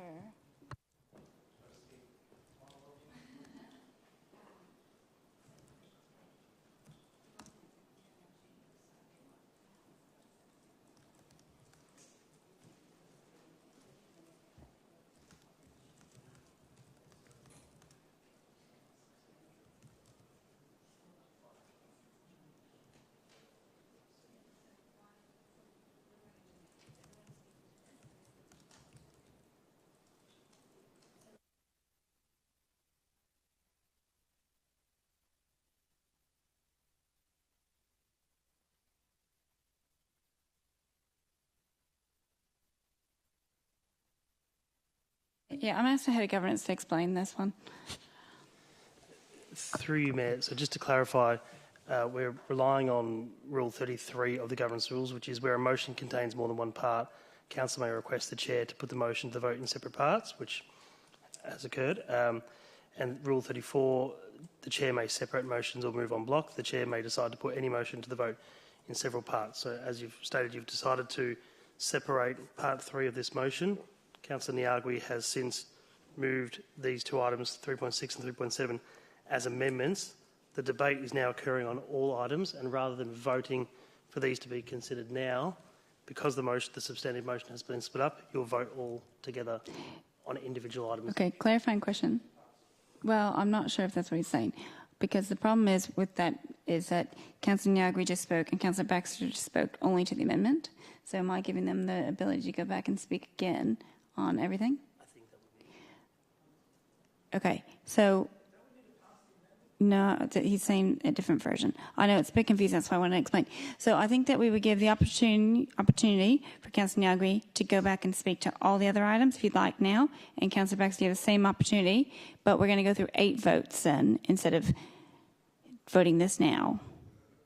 Because the problem is it becomes a part of the substantive and you'll be voting on it twice. No, we all are ultimately. So just a procedural question. Yeah. So my understanding is Councillor Nwagi has moved an amendment and we're currently debating the amendment. So the amendment's been... the question that Council is now considering and debating, for use of a better word, is that the amendment would become part of the substantive motion, which in this case is that full section. So therefore we would debate the amendment and then those that wish would then go back and debate the substantive that becomes part of. That was my understanding. Just wondering if you remember otherwise. Through you, Mayor, you'd then be required to vote on 3.6 and 3.7 again. So you're voting on to accept it. Rule 28 of the Governance Rules states that, Rule 29, if the amendment is carried, the motion is as amended then becomes the motion before the meeting, and the amended motion must then be put. As the motion has been split up, you now will not need to vote on it again. You'll vote on it separately anyway. So the Mayor's suggestion works then. Okay, so you're given the opportunity again, Councillor Nyagri and Councillor Baxter, to speak to all the other 6 items. Then we will go back and individually vote on the items, and what is voted up becomes part of that substantive and gets through, and everything that's not voted up goes away. Noting that, Madam Mayor, will I get a right to reply to my amendments, to the other councillors' points on my amendments, as would be the normal case for an amendment?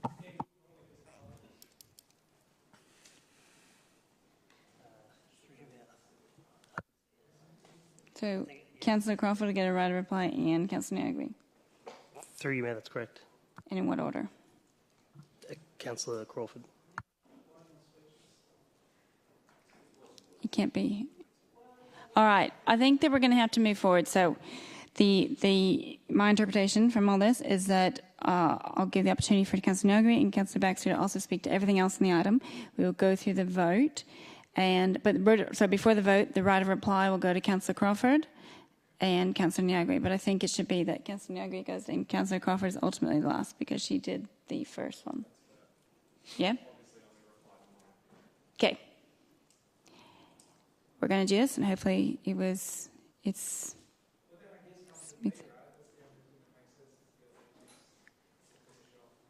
Okay, fine. Then your right of reply will be your speaking to all the other items? Or do you want to speak to all the other? I'm giving you the opportunity to speak to all the other items because we are clarified. Okay, go ahead. Okay, back to, what are we doing? Part 3. So, I'm very supportive of the $90,000 for the palm trees. It's a really challenging problem. It's really good to see officers are working on ways we can manage that, and I'll be supporting that. Similarly, although I think there's some bigger questions to be asked around the St Kilda Festival, I think it's important that we retain the festival funding and meet the challenge that we have, which means we're going to need to increase the budget slightly by $250,000 for next year. I'm really supportive of the 2 proposals around the Eco Centre. One is about ensuring that they can continue to deliver business as usual under their funding agreement. I think we all acknowledge that they are a crucial community partner when it comes to delivering on our sustainability goals. I'm really supportive of that $51,000. I also think, given there was a number of proposals around things we could look at, but I think given that the new centre is about to open, it would be really silly for us not to fully utilise that centre and the more than $3 million that we, Council, have invested in it. And so I think it's really important that we do undertake the 18-month trial of the weekend openings. There's a lot of people who will be able to access that centre on the weekends that couldn't do so through the week, including renters. And I think it's really important that we find ways to give those people access, and I think that's why that's so crucial. I won't be supporting the CCTV. There's a lot of talk at Council about cost shifting and about spending money on issues that are not related to this level of government. The fact of the matter is this is not our responsibility, and I think it's outrageous that we would consider spending this kind of money, nearly $1 million or more, replacing CCTV cameras when we're at the same time potentially not investing in social housing to a similar quantum of money. I think that is just appalling. In the middle of a cost of living crisis, to make those two decisions at the same time, it just lays bare the wrong priorities being made by this council. I similarly won't be supporting the significant increase of long daycare fees by $10. Again, we are in the middle of a cost of living crisis, and we know that younger families are doing it particularly tough. I think to increase the amount by such a huge quantum of money at such a time is reckless. I could consider, similar to Councillor Martin, a smaller amount, a couple of dollars, but to do it by $10 is just simply too much, and I won't be supporting it. I think that's all of them. It is. Thank you, Mayor. You're welcome. Okay, Councillor Baxter, your opportunity. Thanks, Mayor. So I'm in support of... Here we go. We're going to go through them. I'm in support of 3.5.1, the additional $90,000 with regards to the fusarium wilt disease that affects our conic palm trees in St Kilda. Obviously, if they die off, we've got a real identity crisis on our hands. 3.5.2, the increase for the St Kilda Festival. I wanted to speak after Councillor Bond because I wanted to hear him say about how putting $1 into the St Kilda Festival gets you $14 or something close to that of investment. This is a fun call and response thing that we're doing here. With regards to investment into the community. So us increasing that obviously is not ideal, right? It's an inflation-based sort of thing, but we're investing in success here. Something that has a big and positive impact on business in St Kilda, while having, I'll admit, some issues for residents in St Kilda. Some people don't like it, some people love it. It's can be tricky that way, but I think that's worth it. 3.5.3 and 3.5.4, I will be supporting both of those, not just because the increase of 51k, it just has to be there for them to be able to maintain what they do, the amazing work that they do, as well as putting in the 68k for the 18-month trial to facilitate the Saturday and Sunday Eco Centre stuff. That really, again, that goes back to just like with the St Kilda Festival, that's investing in success. The amount of value we get out of every dollar that we put into our partnership with the Eco Centre is enormous, and getting that Saturday and Sunday, over that 18-month period, that's 100 days of extra programs and support for our goals in our Act and Adapt strategy that we get for 68k. That's really not that much. 3.5.5 CCTV. Over the years, I've seen council go from a position of, look, we'll only accept state money for CCTV if they pay for all of it. We don't want to pay for any of it, to buying outright mobile CCTV camera as a big gift for a state agency, the police, with our council funds doing that, to now looking at making provision for us to actually, we now fully pay for, service and maintain the CCTV network here with no state contribution whatsoever. This is a disgraceful situation that we've allowed ourselves over the years. Everyone could see it coming. Everyone knew it was a risk, and we allowed ourselves to be put in this position. Let's stop it now. If the state and the police want to fund surveillance and CCTV, they can fund that. They have the ability to do that.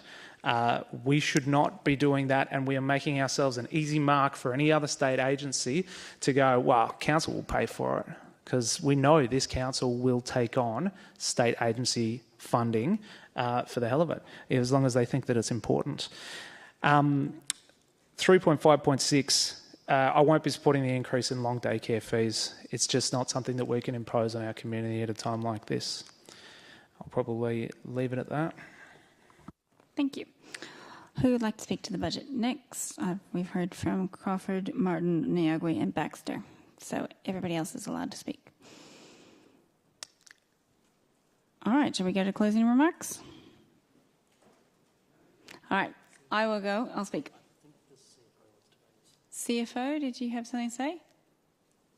Through you, Mayor, just wanting to make note that if we turn down on 3.5.6, is there an alternate motion to change that increase? That's, yeah. Otherwise, it'll be remaining at 147. That's how I read it. I haven't foreshadowed any other motion or amendment. Can I ask a clarifying question? I'm happy to foreshadow because I think that exactly we need to have a fallback if it were to fail. Yep. But is there another time in the process that we can do it, or it has to be declared to go out to community consultation? Probably. Through you, Mayor, we would have, the fallback would be to retain the current pricing. Yeah. All right, then I'll foreshadow a second price should that fail. That should cover us.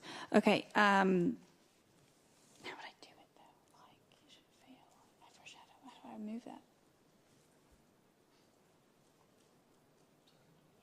Sorry, just governance question. So, should it fail, and I've foreshadowed, but what's my avenue to actually... I'd put up an amendment to 3A. Okay, thanks. Okay, because that can be problematic. All right, I'll speak real quick. So, yes, investing in the trees, a big amount of money, a big price to pay if they went. I really do enjoy the St Kilda Fest. I've spent the last 2 years going basically the whole time, but I really think we need to operate within our means on this one and go hard in advocacy. I'm not saying we haven't. We have definitely. But I think the state government or the federal government, whoever wants to decide to be a partner with this winning event, given there are so many other festivals failing right now, this is the opportunity to support the industry, to support the area, and support artists. And so I don't support us paying for more, but I still think that we should go hard in the advocacy and then work within our means if it should not be successful. 51. Look, to be honest with it, I think the Eco Centre does great work.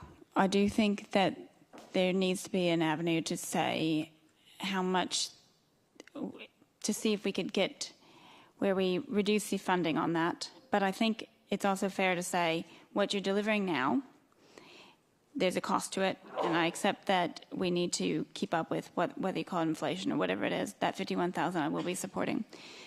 The 68,000 to keep the centre open on the weekends. This one's harder for me. I actually think it's really, really important to be open on the weekends. It's the opportunity for more people to come to attend. But I think that we should maybe follow, my recommendation would be to follow what hospitality and hairdressing do. And they're closed on Monday and Tuesday because they shift their activity to when more people are available. I note that this is a trial, and I'd be really looking to see how that trial performs. But I think that that's probably where, yes, do the weekends, great idea. But maybe you have to change it. And maybe it is that Monday through Friday during school terms has a strong case for itself. And that's through a different business model, essentially. So you are open 7 days a week, but it's about where council's funding is pointed because of the benefits that come back to the activation of the area, more people come to the area, et cetera, that we can justify from the economic point of view. If we're looking at what do we spend on Acland Street, well, this is just around the corner. Like, we could justify that's bringing more people in the area on the weekends, and that's great. But then on the next one, rental. This is hard. I get it. I get that people who own a house have equity, or hopefully they do, more. But the access to that cash, when we're talking about a week-to-week issue, I think that week-to-week issue and the cost of living is not exclusive to renters. And any contribution that council would contribute would be looking after all of our residents, not saying that, well, something you may have assets, but you don't have cash, and you just are hungry. This is really hard for me to justify that. It is definitely tough, and that's why it's important that we rely on a lot of our great organizations in the area at this time to help and we're doing it through other means in this budget, $40,000 again for food. There are other mechanisms in here because we do care. I feel uncomfortable on 3.7 voting for this tonight. We're so close to an election. It's not that I don't believe in it, the contribution to the In Our Backyard strategy. I just think that this is the fresh opportunity for a new council to put it into their own budget starting next year. And I think it's a fair thing to do to ensure that the next council gets to have that decision, because the funding is until when they start making those decisions. So I won't be voting for that tonight. Anybody else speaking tonight? Councillor Clark. Thank you, Madam Mayor. I won't be supporting any further recommendations for more funding for the Eco Centre. I appreciate the work it does, but it already receives over $600,000 in funding from council and a peppercorn rent for the building. Every year the Eco Centre comes to us requesting more money and more money, with zero plans to become self-sufficient or to try different business models, as the Mayor has just suggested. It is simply unsustainable and inequitable for other areas of our municipality that are in desperate need of funding as well, and be requesting the council to continue allocating ongoing funding out of a very scarce budget. The Eco Centre gave us a great update on how they've, all the avenues of fundraising that they have, and I would suggest if they want to open on Saturday or Sunday, they either close Monday or Tuesday, as the Mayor said, or look for some other fundraising opportunity to fund that. Trials for 18 months, $68,000 for weekends, that just needs to be funded out of other areas. I'm supportive of the St Kilda Festival, but with a budget of over $2.6 million, paid for by the ratepayers, and it's free for all the attendees, I cannot support another $250,000 to support it. I appreciate that, in light of inflation, it is challenging to get to continue providing it. But in light of rates and waste levies going up and what we're asking of our community in this cost of living crisis, I do not see how another $250,000 is a vital spend. The CCTV, I mean, that would be a massive issue if we do not provide that. One of our key areas is to keep our community safe. And to renew this infrastructure, or not to renew it, would just be outright negligent. And I think the community, not to mention the police, who also rely on this. We have an imperfect system, I guess, is what Councillor Baxter was saying. I don't disagree with that, but this is just such critical infrastructure that the community absolutely needs it. The mere suggestion that we should hand out $250,000 to renter organisations with no understanding of what it's for, how it's going to them, and just give cash for rent relief, despite what Councillor Niagui said. There's nothing in this motion. Mayor, Where's the point of order? it's an error of fact. We're not giving cash to renters as rent relief. Yes, I'll accept that point of order. It's not rent relief. It's explained before. It's for services. There's nothing in this motion that says what the money is going for. It was clarified before. So if you But there's take that information, there's nothing in the motion that says how the money is being used. Councillor Clark, I've made a ruling on that. Can you withdraw that statement or move on, please? There is nothing to confirm in the motion how the $250,000 is going to be utilised. Sure. It's not only inappropriate. Point of order, Mayor. What is the point of That's order? also an error of fact. The motion sets out how the money will be utilised. It doesn't do it. It doesn't name organisations, but it says how it will be utilised. It doesn't say what those organisations are doing with the money either. Yeah, I'm going to make a ruling, if you could pause, please. Can you clarify better your statement about what information is maybe missing that would make it a more accurate statement, please? Well, other than provide organisations with additional $250,000 for the use of renter relief, there is no further detail on how those organisations are going to allocate the money or provide the money. So we cannot determine exactly what is going to happen with that $250,000, which is pretty much what I've just been saying. It's inappropriate for the council and completely unrelated to local government to be providing rent relief out of ratepayers funding. It's reckless to consider this sort of money with virtually no surplus. And that's before you get to the consideration of what about the people who have a mortgage? Just because they have a mortgage doesn't mean they're struggling, not struggling. And how is the cash for those residents in our community to support them paying their mortgage and provide food and energy for them? They're no less deserving. Excuse me, I'm speaking. And to suggest that we should single out one version of resident over another, I just don't think that's in any way equitable. That's also... Okay, if we can pause, I'll listen to the point of order. What's the point of order? I'm not called, as part of this motion, to single out specific residents. This motion provides... Wait, you need to pause, please. What sort of activities for council are tailored to particular groups? Sorry. I'm not saying we can pause, only please? support Pause, one please. group. This isn't a back and forth. We're going to handle it per our governance rules. The point of order was error fact. Is that what you're saying? And the error fact is what you think you said. Yes. And what she said. Okay. There's a discrepancy there. I would like you to withdraw the remark, please. On what basis? This goes to renters. Councillor Clark, if you're not going to follow the direction of the chair, I'm going to have to ask you to leave the meeting.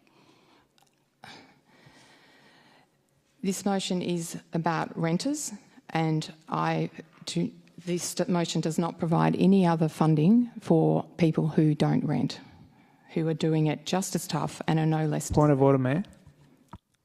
What is the point of order? You made a ruling, and the councillor is refusing to comply with it. Okay, sorry. If we go back, I did ask you to withdraw. So when you withdraw the statement that he took offence at, which is what? The request. Which bit of that? Robbie, was the phrase? I'm not calling for exclusion of particular groups. I'm calling for funding for a particular group. I'm not saying we can't fund people with a mortgage or that we're now only going to fund renters. And the implication is kind of it's not a back and forth. So my word clarified that. It absolutely clarified that. There is no relief for other residents in the community, is what I said, and I don't see that. Okay. Actually, a point of order. There are a lot of people involved in a point of order here, people. Let's follow the governance rules, please. I did ask you to withdraw, but I actually will accept that it was clarified that there, and we're going to move on. Keep going. Thank you, Mayor. The further suggestion of $1 million for 10 years for the In Our Backyard strategy cannot really be funded at this point in time.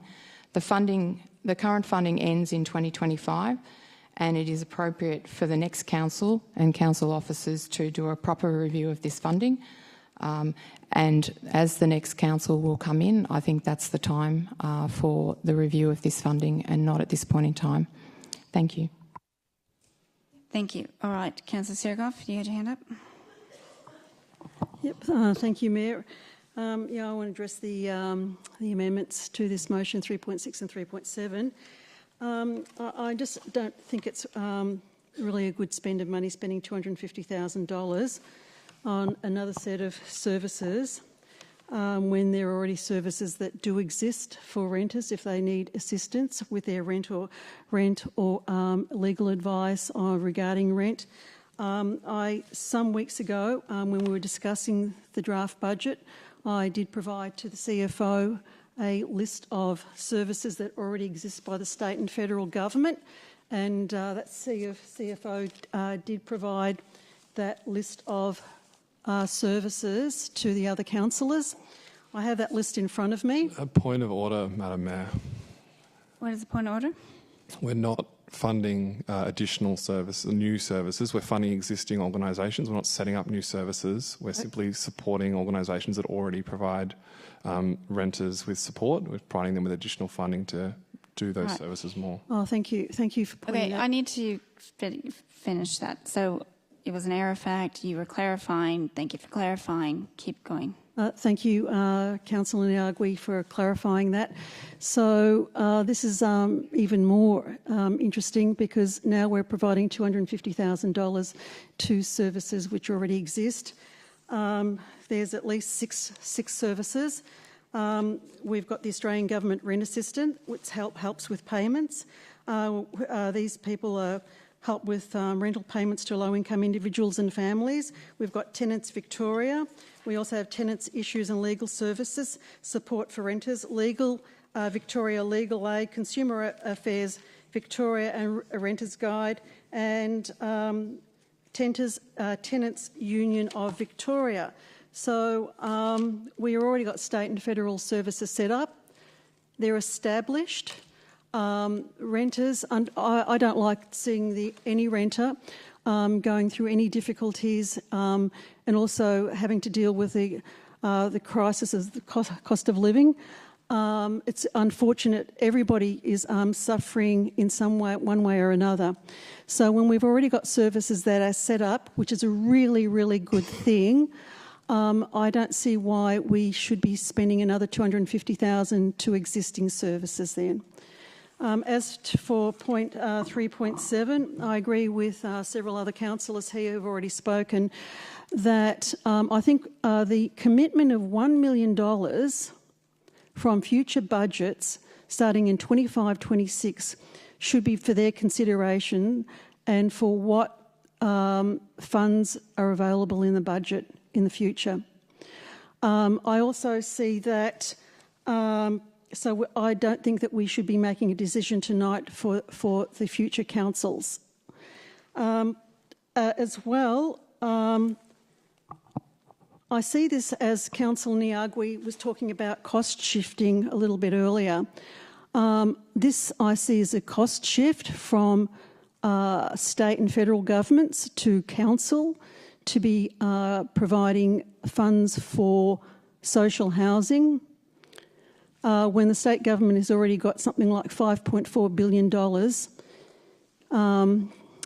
in their purse to providing social housing. I think it'd be great if they actually got a move on and started building more social housing, public housing for all of our residents, not only for the city of Port Phillip but across all of Victoria.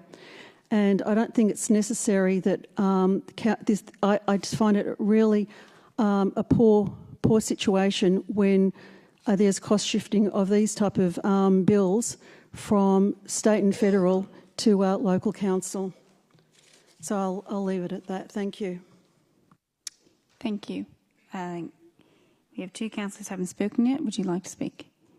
No? No? Okay, then Councillor Niagara, you have the right of reply there. I try not to get angry in the chamber, but I find myself getting angry again and again. As a renter, I find it deeply offensive the way that we posture toward renters in this city. We are half of this community, and we don't ask for very much, and we don't get very much. But we're in the middle of the worst cost of living crisis potentially in memory, potentially in all of our lifetimes. And it is an empirical fact that the group of people who are being hurt the hardest are renters, not people who already own property. People who already own property are definitely hurting as well, and we can definitely provide them with support as well. But I think that there is a particular group of people in our community, half of our community, who rent in the private market who are really struggling. And we have a number of excellent organisations, as Councillor Sirikoff has articulated, who provide services, but they are under incredible strain at the moment because more people are coming to them needing their support.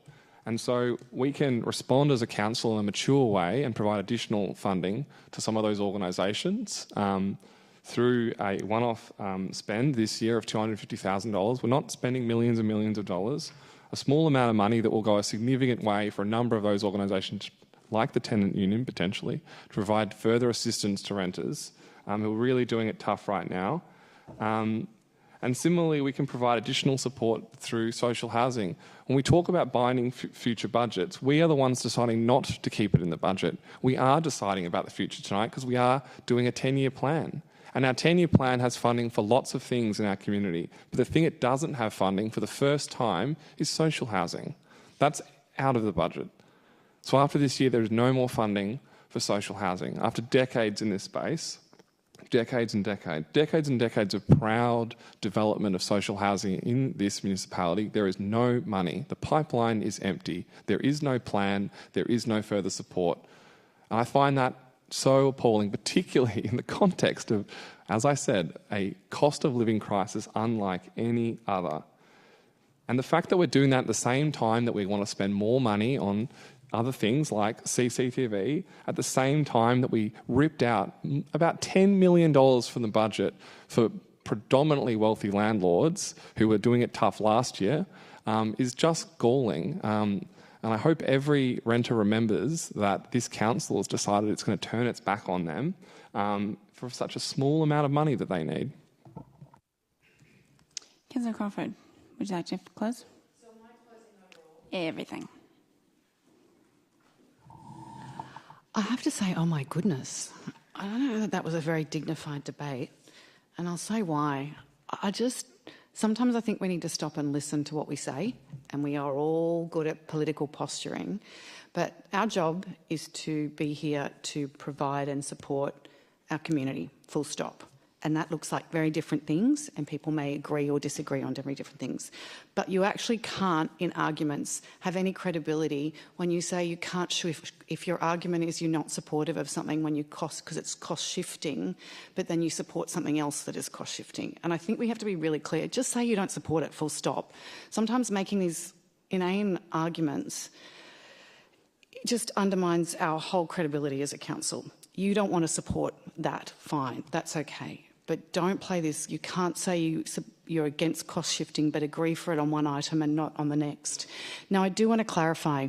In the budget, as it currently is in draft form about to go out, we are targeting support for very specific groups. If people are ratepayers and they are in trouble, we have $750 waivers available if you come and talk to council. We have, and I'm sure, or we can do payment plans if it's not something that you're cash poor. So we already have provided that services, and previous years, every year, we've provided a really large amount for those who own a property, who are in trouble with rates and they want a discount. We will give it to you. Just if that's, you come and talk to officers and they can assess the situation. We also have increased our discounts for pensioners, recognising their, that they are doing it hard. We have the most, or maybe it's the second most, I think Maribyrnong actually, we are the second most generous council in terms of pensioner rebates in this, sorry? Oh, we tied first. Okay, there we are, most generous. So again, we have already in this draft budget put specific money for pensioners in our community off their rates. And then the other one is we've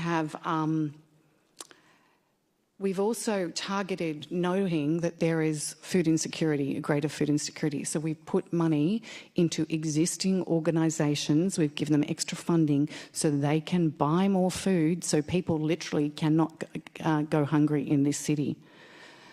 We already provide extra money when needed to a variety of services in this city that we don't directly deliver because we recognise at times there is increased need.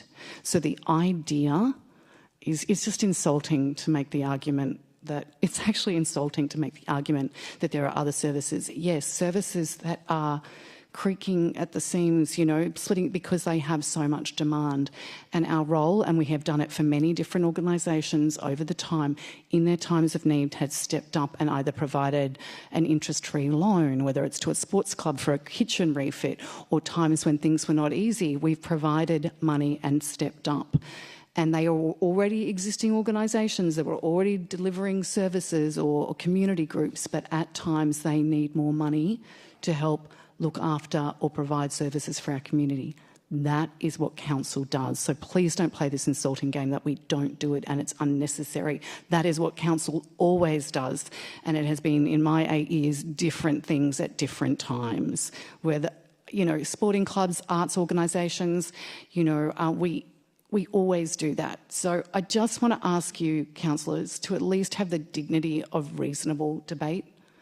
I think that you may not agree with something, that's fine.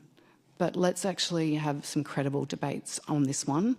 We provide money to all sorts of different things, in whether it's state, federal, government responsibility, whether there are organisations that exist. I'm really looking forward to hearing our community's response to this, and whether there are other things that they think that also need extra funding, or there are things that we have missed. It is a challenging budget. People are going through a challenging time, and it actually is the collective role of whatever level of government that we are in to work together with our community to look after them. That's actually what government's there for. So I'm a little disheartened tonight, not angry, just disheartened. So let's vote this up and down, or whatever we're going to do, and be done with it. All right. But I have to say I'm really disheartened. Okay, we're going to go to the vote now. The debate's been closed. The first, we're going to, again, to explain it, we've got 8 votes ahead of us. So we'll go in the order 3.5.1 to 3.5.6, and then we'll do 3.6 after, and then 3.7. So this is the additional $90,000 for the trees, 3.5.1. All those, actually, I'm going to make the call now. I think I'm going to do it under division because I think you're all going to ask me, and I don't want to go through this multiple times, okay? So everything's going to be under division. You ready over there to record? Okay. All right, 3.5.1, $90,000. All those in favour? Okay, it's unanimous, so write everybody down. Okay, I got to call it out, didn't I? Got to do it. I shot myself in the foot. All right, Councillor Clark, Councillor Crawford, Councillor Baxter, Councillor Martin, Councillor Consultation, Councillor Pearl, Councillor Nyagui, Councillor Sirikoff, and Councillor Bond. Thank you. That's right, yeah. Sorry, I was speaking fast.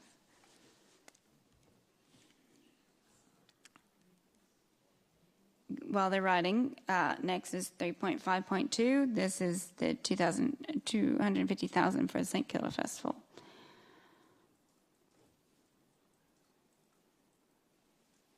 Is that everybody? 1, 2, 3, 4, 5, 6, 7, 8. And why?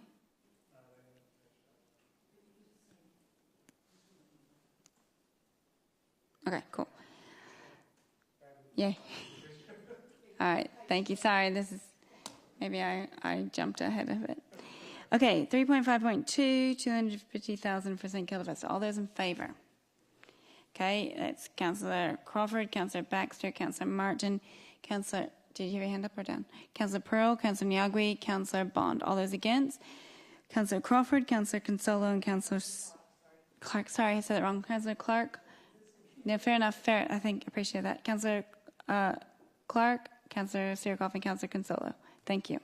That's passed. Carried.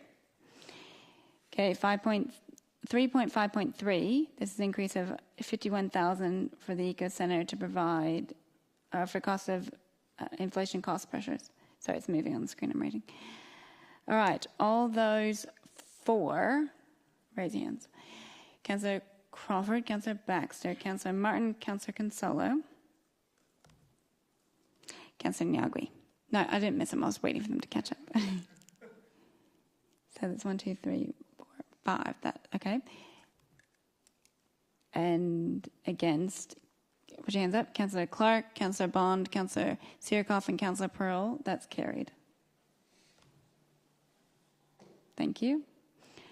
Okay, 3.5.4 is $68,000 for an 18-month trial for the Eco Centre for Saturday and Sundays. All those for Councillor Crawford, Councillor Baxter, Councillor Martin, Councillor Consultation, Councillor Nyagui. All those against? Councillor Clark, Councillor Bond, Councillor Sirikoff, and Councillor Pearl. So that's carried. That's all right. Well, look at all of these eyes on the minutes. Good job, everybody. Okay, thank you. So that's carried. All right, 3.5.5 is a CCTV. There's no amount listed, but it's... so you're voting on this one. All those in favour?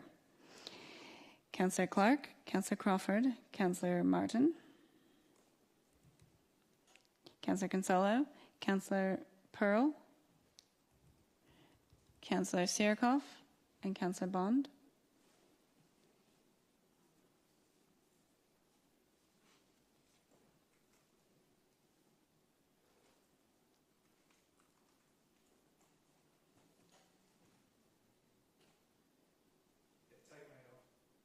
Yeah, so back is out for Niagara then. Yeah, no, we did vote. Sorry, I missed it. No, Pearl. Sorry. Clark, Crawford, Martin, Consuelo, Pearl, Sirikoff, Bond. That's right. So against, this will even it out. Councillor against, Councillor Baxter and Councillor Niagara. Okay, that is carried as well. Thank you, everybody. All right, 3.6. No, 3.5.6. Childcare increase for $10 extra. All right. All those in for?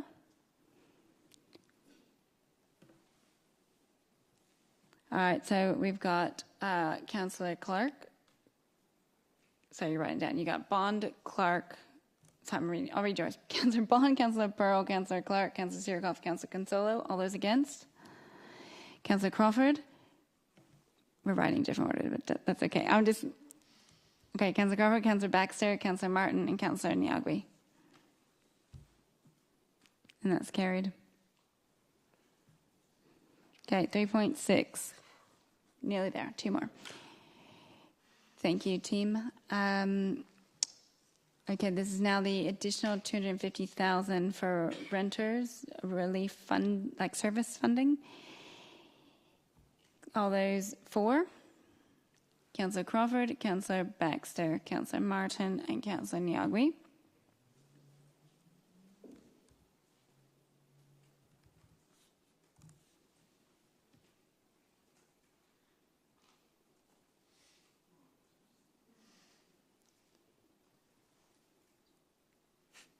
Cool. And all those against? Councillor Clark, Councillor Consuelo, Councillor Bond, Councillor Sirikoff, Councillor Pearl.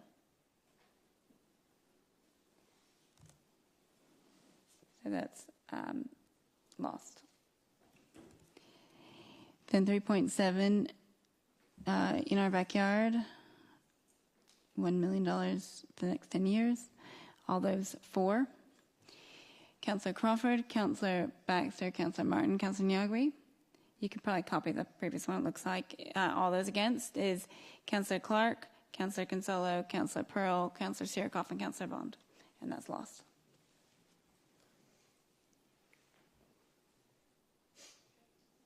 Yep, good job. Okay, 8 done. Thank you, councillors. That was confusing, but I appreciate your patience. So now we're going to, I'm looking for someone to move part 4 and part 5, if you're amenable to that. So Councillor Martin to move 4 and 5, and Councillor Bond a second. Point of order, Mayor. Yes. Does 3.6 need an amendment to change the cumulative cash service surplus based on any decisions we make? I'll ask a clarifying question so you can answer it. Through you, Mayor, there's no change to draft budget. So that 0.68 million remains the same. That's correct. Thank you. Okay. Councillor Martin, then Councillor Bond was seconding that, so I got 1, 2. Councillor Martin, would you like to speak to 4 and 5?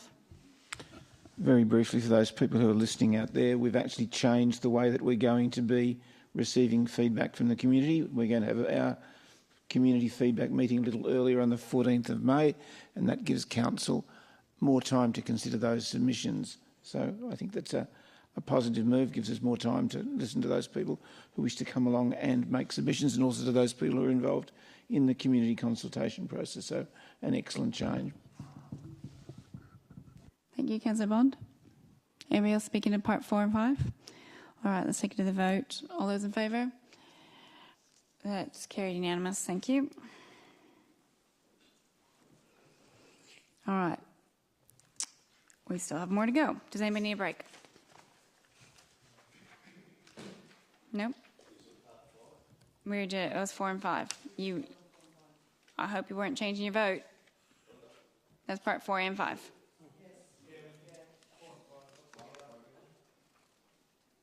All right. Do I need to rescind the vote? No, we just clarified. There was no need to change anything. What? Move the what? Oh, in the minutes was the wrong spot. Okay, thank you. Thank you for clarifying. Okay, let's power through. Okay, 13.2 is the proposed continuance of road in part, Johnson Street, South Melbourne. Any questions of the officers in relation to this report? No questions? All right, I'm looking for someone to move this. Councillor Martin and Councillor Nyagri a second. Okay, Councillor Martin, speak to it. Wonderful initiative for those people in Gateway Ward with a new park opening in an area that needs lots more open space. Great. Councillor Nyagri, you speaking to it? Yeah, absolutely. I think this is a really exciting opportunity and a great example of us being a bit nimble and using the space that we have creatively.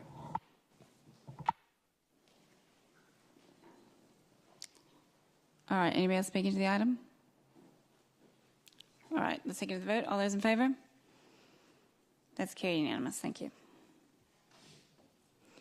13.3 is Procurement Policy Minor Amendment. Any questions of officers in relation to the report? Looking for someone to move this or something else? Councillor Martin, thank you. Councillor Sirikoff to second. Councillor Martin to speak to it? Nope. Councillor Sirikoff speaking to it? Anybody else speaking to it? We really are powering through it. All right, let's take it to the vote. All those in favour? That's carried unanimous. Thank you. Councillor Expenses Monthly Reporting for February and March 2024. Any questions of the officers in relation to the report? No. Who would like to move this? Councillor Sirikoff and Councillor Crawford to second. Councillor Sirikoff speaking to it. Councillor Crawford speaking to it. Anybody else speaking to it? No. Go to the vote. All those in favour? That's carried unanimous. Thank you. Last item on the presentation reports, 13.5, records of informal meetings of council. Any questions of the officers in relation to the report? Councillor Crawford looking to move. All right, who's seconding? Hands up. Councillor Bond, thank you. Not speaking. Bond, are you speaking? Anybody else speaking? Getting faster. To the vote, all those in favour? Very good, unanimous. One hand each, please. One hand. Okay, we've already done the notice of motion, so 15 is reports by councillor delegates, and I do have one thing to say. So, councillors, I'm fairly excited to say that I'll be travelling to Japan tomorrow to visit our sister city, Orbu, for 3 days from tomorrow. I'll be joining teachers and students from St. Kilda Primary School, and it'll be a great opportunity to build on our sister city relationship that was established over 30 years ago. Even more important for my visit, I'm going for my my sister-in-law's 40th birthday. So lots of sisters in this theme. We're meeting in Tokyo. This is all self-funded, but while I'm in Japan, I'm going to go to Orbu. I'll come back and tell you all about it. Okay, and there's, again, no funding by council for this trip. But it is an honour to represent another city in another country. So, thank you. Any other councillor delegate reports tonight? Councillor Baxter? Yep, super quick. The Friends of Suai annual trivia night is on tomorrow night. So I believe that almost all tickets have been sold, but I urge anybody who's interested in coming to have a great night and support our partnership with Suai Kovalima in East Timor to come along. There'll be a great night. I've been told that the trivia night MC is going to be pretty good at her job, and that if you want to be on my table, you will be on the winning table. So, great. Any other delegate reports? Urgent items of business. Councillors, any items of urgent business I've heard about? Nope. All right, then we're on to confidential matters. Councillors, we have 2 confidential reports listed on the agenda, being 17.1, Agency and Labour Hire Resourcing, and 17.2, the South Melbourne Town Hall Main Works Contract Award. I now call on a councillor to move that the meeting be closed to members of the public to consider confidential items. Thank you, Councillor Nyagri. And the seconder is Councillor Bond. I'll now put that to the vote. All those in favour? That's carried unanimous. Councillors, we will now conclude the public part of this meeting. I advise members of the public that there are no further open items to be discussed. This will be the conclusion of the public meeting. Thank you very much for joining us online and in person tonight.